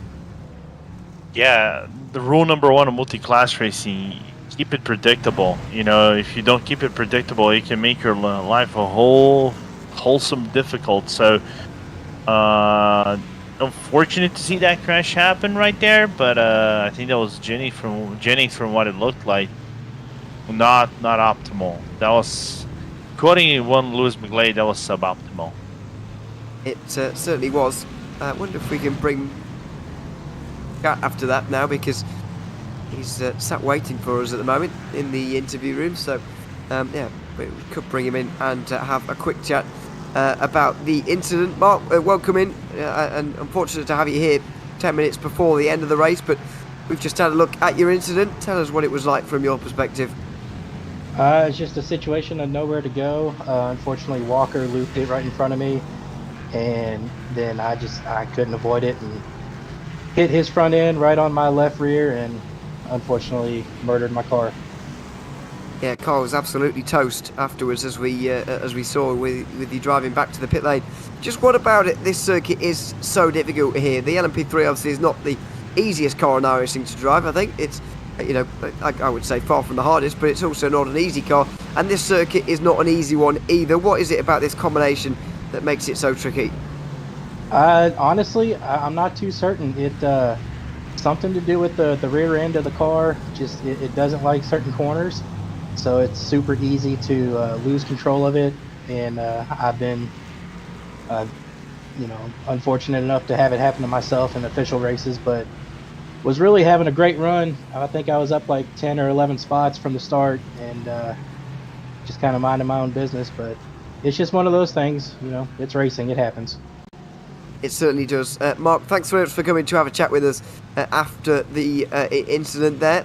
Very nice of you, and yeah, hopefully we'll see you with a bit better luck next week. Thanks, guys. Thanks very much, Mark Kalin. They're out of this race, unfortunately, after that incident. As we go on board with Vincent Generou now, what a view this is. And this maybe will give us a bit of an idea, Lorenzo, as well, as to what makes this LMP3 car difficult to drive and how much work they're doing behind the wheel as well. Yeah, trying to approach the into turn number 10. Oh, that was a little bit more closer than what I expected it to be. Going through Piliki now, Ayrton Senna and the Ferrari. Now, let's see how they're going to go around the corner that is named after me. How much braking they will input. No, seriously, it's named Lorenzo. The last track is named that, but it's not named after me, of course. It's named after a guy that drives better than me, of course. Yes, I just in case anyone. Well, I was clear on that, but just in case anyone at home was wondering. Yes, Jorge Lorenzo at the end of the lap. This is the battle for 10th place, by the way. It's Bradley Holly and Vincent Generou. We were just riding on board with there. 7 minutes remaining now. This race winding down, and Wayne Castile still leads by more than 5 seconds. Justin Ream leads by more than 5 seconds as well. Those two leading fights may well be settled at this point. Yeah, but I think we're probably going to get a good battle for P3 as well. I'm looking at the standings at the time. I think you might be seeing as well the gap between Milwayne and Harmon coming down under the second, and also top 5 battle maybe brewing into GT4 as Johnson is still within the rear end of Evans. So this is not over. We still have some good battles around the track despite the attrition rate that we had in this race, which is good. Always good to see. You mentioned the attrition there, Lorenzo, but it shows you what you can do by just staying out of trouble here. Ozzy Milwayne and Andrew Hartman. These guys started, well, all of their team in fact started for Evolve in 8th, 9th and 10th. They're now 3rd and 4th here, the two of them, and it just shows you what you can do without, you know, doing anything too flashy. but by staying out of trouble, you can achieve quite a lot in these races. Oh yeah, absolutely. You know, you can do wonders into a race like this. And but let's be honest. Did you, if you had predicted 35 minutes ago, even, would you predict this race would have this kind of attrition at this point in the race? I think I would have. Yeah, I think I would have. Yeah, because this circuit's a difficult one in terms of how many corners there are, how little room for error, but also this series has been producing that kind of attrition week after week because the LMP3 is difficult to drive. The GT4s, obviously, there's a lot of them. It's just a lot of traffic to deal with. This is going to be another example of it in towards turn 9. Difficult car to drive. Thankfully, Barrios avoiding the barrier on that occasion. Yeah, and avoiding cars as well. That hasn't always been the case. As one of the GT4s just stopped. Oh no! Oh dear no me! Wing. Oh no wing. One of the BMWs there. I think that's Travis Chapman, isn't it? Who's up there? Ryan Kerr is the Mercedes, and very near collecting a. As Douglas Curry's apologies. I think I got about a 50% chance of getting that right there. Douglas Curry with no rear wing, but he doesn't actually look too damaged in terms of aerodynamics in what he's feeling at the moment. He seems to be able to deal with that all right. I think, is he trying to do his best impression of trying to make the M4 look like the M2 competition? He's doing a pretty good job of it, especially from that angle. Definitely. Looks a bit like a low-end Nürburgring 24-hour class car at the moment with no rear wing on it and still decent speed. This is Joshua Chinsky with no rear wing as well. So many damaged cars flying about at the moment, and there's some even more damage created at the final turn.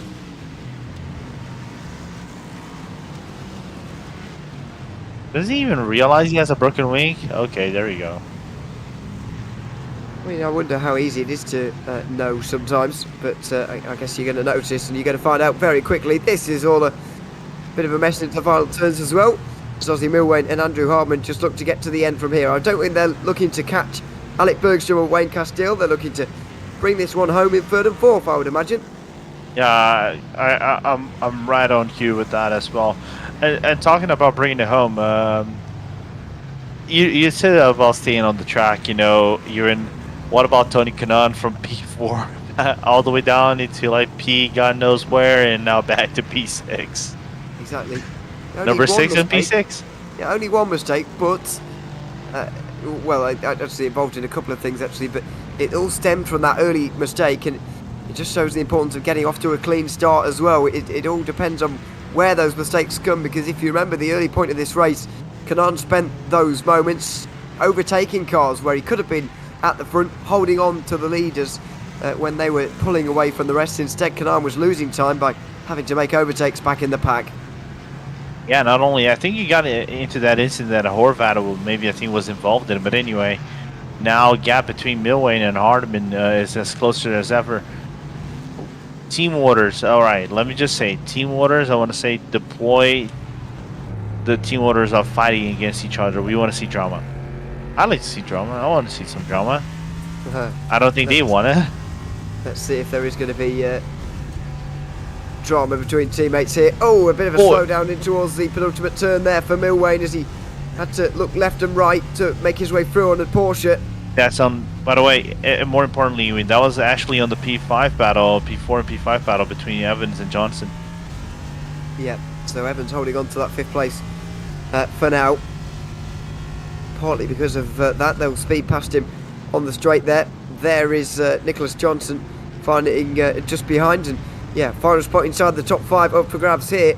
I'm sure they'll have more traffic exactly like that to deal with over the last 2 laps or so.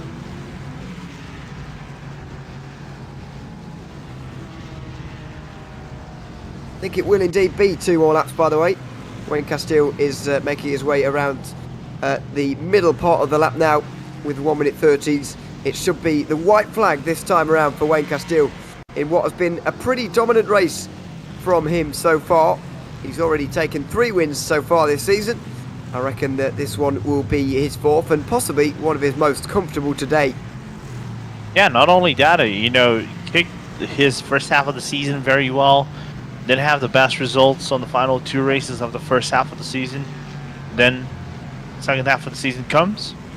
And really, really strong performance out of that number 3 car, just extending his lead in the championship against Bergstrom, Barrios, Clayton, and Haskell. There's a nice sale for Wayne Castile. Interestingly, they're not using headphones, but sort of earphones instead, which is somewhat of a rarity. Although I say that, I often play my sound just out of speakers, to be honest, when I'm driving. Maybe that's an unpopular choice, but I do it on occasion. I do that from time to time whenever I try to play myself, and back when we used to drive the Indy 500, you know, I put my helmet on and the earbuds in and just go for the fun. Just try to get some immersion. Full realism. But Wayne Castile having a very good time of things at the moment. Don't think anything's going to change between these two either here. Ozzy Milwane and Andrew Harbin there for third place. I know that, oh dear, someone spun around at the back of this shot. Bradley Holly just in front of Bunsen Generou, but there was a car stop there. It's one of the Precision Racing Esports drivers. It's Darian Roy, who's had a pretty difficult race in all.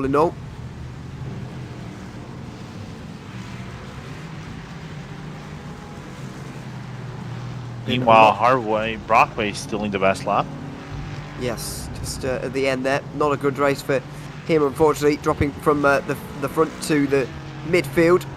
In a pretty similar race to Tony Kanaan, in all honesty. But there are the two leaders in one shot. Wayne Castile just putting another lap on Justin Rim right at the very end.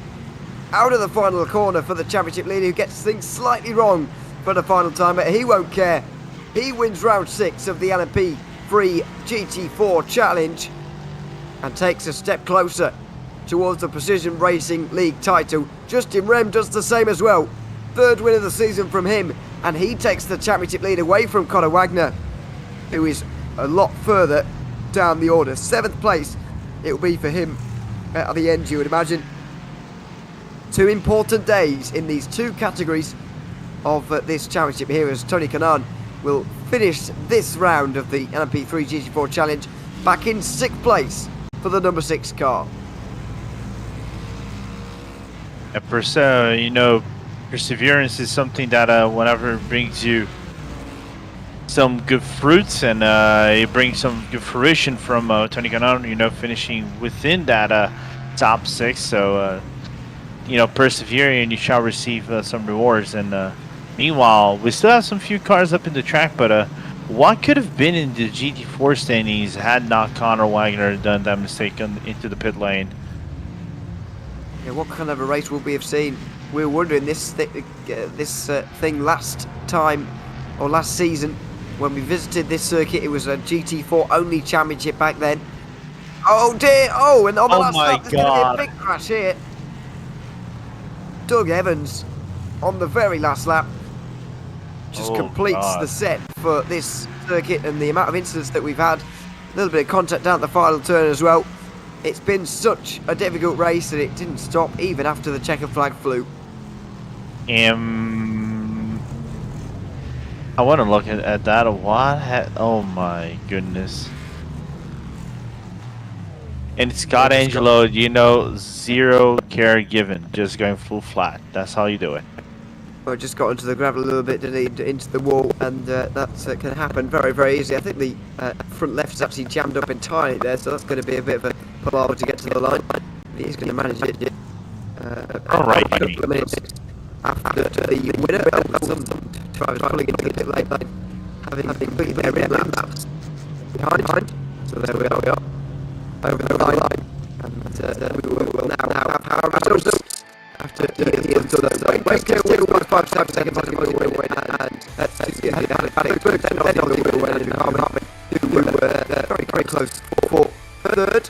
Floyd Kerr finished inside the top 5, just ahead of Tony Kanaan, then Jake Haskell, Adam Brockway, Bradley Holly and Bunsen Generou inside the top 10. Joey Haynes, last driver on the lead now, with Mario Barrios and Darian Roy just 1 lap off. Walker Caton, David Duino and Devon Horvath all 3 laps down ahead of Ollie Rexoy and Joshua Chinsky. Mark Kanan and Ryan Reeves round out the top 20, with Ryan Kings, Ivan Tavitas, Eric Harmon and Michael Terrafido rounding out the top 24 and the 24 that competed in the race. Justin Rem wins in GT4 ahead of Austin Wilkins. There's Aaron Create and Miles Brown already more than half a minute back. He held off Jeff Evans to the line, who was ahead of Nicholas Johnson.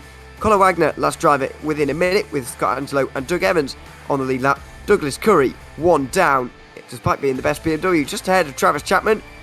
Brian Kerr, 12th ahead of Nathan Deering, then Will Jennings, Jeffrey Seabock, William Brennan, John Duong, Turner Stroll, Kyle Bishop and Nicholas Schwartz, almost all not finishing, or at least getting damaged pretty severely in that race. Let's hop over straight into some interviews then, shall we? Starting with the race winner, Wayne Castile. Wayne, welcome in. Good to have you with us. Race winner here at Jerez, and it was pretty much lights to flag for you. I bet it wasn't as simple as it looked, though. Just tell us a little bit about that race from your perspective. You know, I've had a little bit of a dry spell these last couple races, and I spent some time this week practicing for this race, and I'm glad I did, because it is a very tough track. Traffic is very hard to deal with in a P3 because they're slightly, you know, GT4s have to go so wide in a lot of corners, so you have to lose a lot of speed just to make sure nothing bad happens. So it was a tough race for sure. Glad us and the other Madness guys did pretty good, other until one of our guys got a black flag leaving pit lane. But other than that, we did amazing, I think. Yeah, 1-2 for the team, which is important as well. Just how are you kind of balancing those two goals in terms of obviously going for the individual drivers' championship, which you'll extend your lead on here, but also going for the team's championship? Which one's more important? How much are you thinking about both of them? I mean, obviously we got to think about both. I mean, I'm a little selfish. I want to do as best as I can, but I've also told, you know, Alec and Adam, my teammates, you know, I won't be mad if they beat me in a race, and they have. So it's not the end of the world if they do, but obviously, you know, we're racing here, so I want to be as competitive as I can. So I'm trying to fight for as many wins this season as I possibly can. Of course, why not? Congratulations on the win tonight at Jerez, Wayne, and thanks for chatting to us as well. I appreciate it, guys. Got to shout out Maradness, Stu, Daniel, and Dion, Oceana Coffee, Advanced Sim Racing, and Ginger Liveries. Have a good night, guys. Thanks very much. Wayne Castile there, winner here at Jerez. Just Jerez? Wow, that was weird. Jerez, just ahead of Alec Bergstrom. Sorry, I'm moving around all over the place, losing the plot here. Alec Bergstrom is going to be joining us next. He was just second behind his teammate and about 5 seconds behind. Alex, welcome in. Good to have you with us as well. Second place and rather lonely at the end of that race there. Tell us a little bit about it overall, though. You know, it wasn't lonely the whole time for sure. There was plenty of busy moments out there for everybody. Yeah, you know, definitely not lonely. Was definitely bummed when I saw Adam got the penalty, because I knew me and him would probably have a good fight to the line. But definitely not lonely. A lot of GT4s out there. This race was really about survival. You know, knowing where to make the moves and being confident. That was probably the main thing. And as the season goes on, we're hearing that theme come up quite a lot. I mean, even circuits like Watkins Glen at the very start, where I didn't think it was going to be particularly about survival, it turned out to be like that. How much of that is figuring in your mind as you're going into these races? How much are you thinking, you know, I've got to be quick today, and how much are you thinking, I've got to survive today? You know, definitely got to be quick, especially when Wayne's at the top, man. That guy is just fast. So speed, definitely big, but you know, if you stay on track, I've noticed it's pretty easy. Maybe not easy, but top 5 is definitely in the cards, just by staying on track, staying out of incidents. So that's usually primarily my goal, is just stay out of traffic and just hit my marks. Absolutely. Well, you did that very well today to bring home second place. Alec, welcome.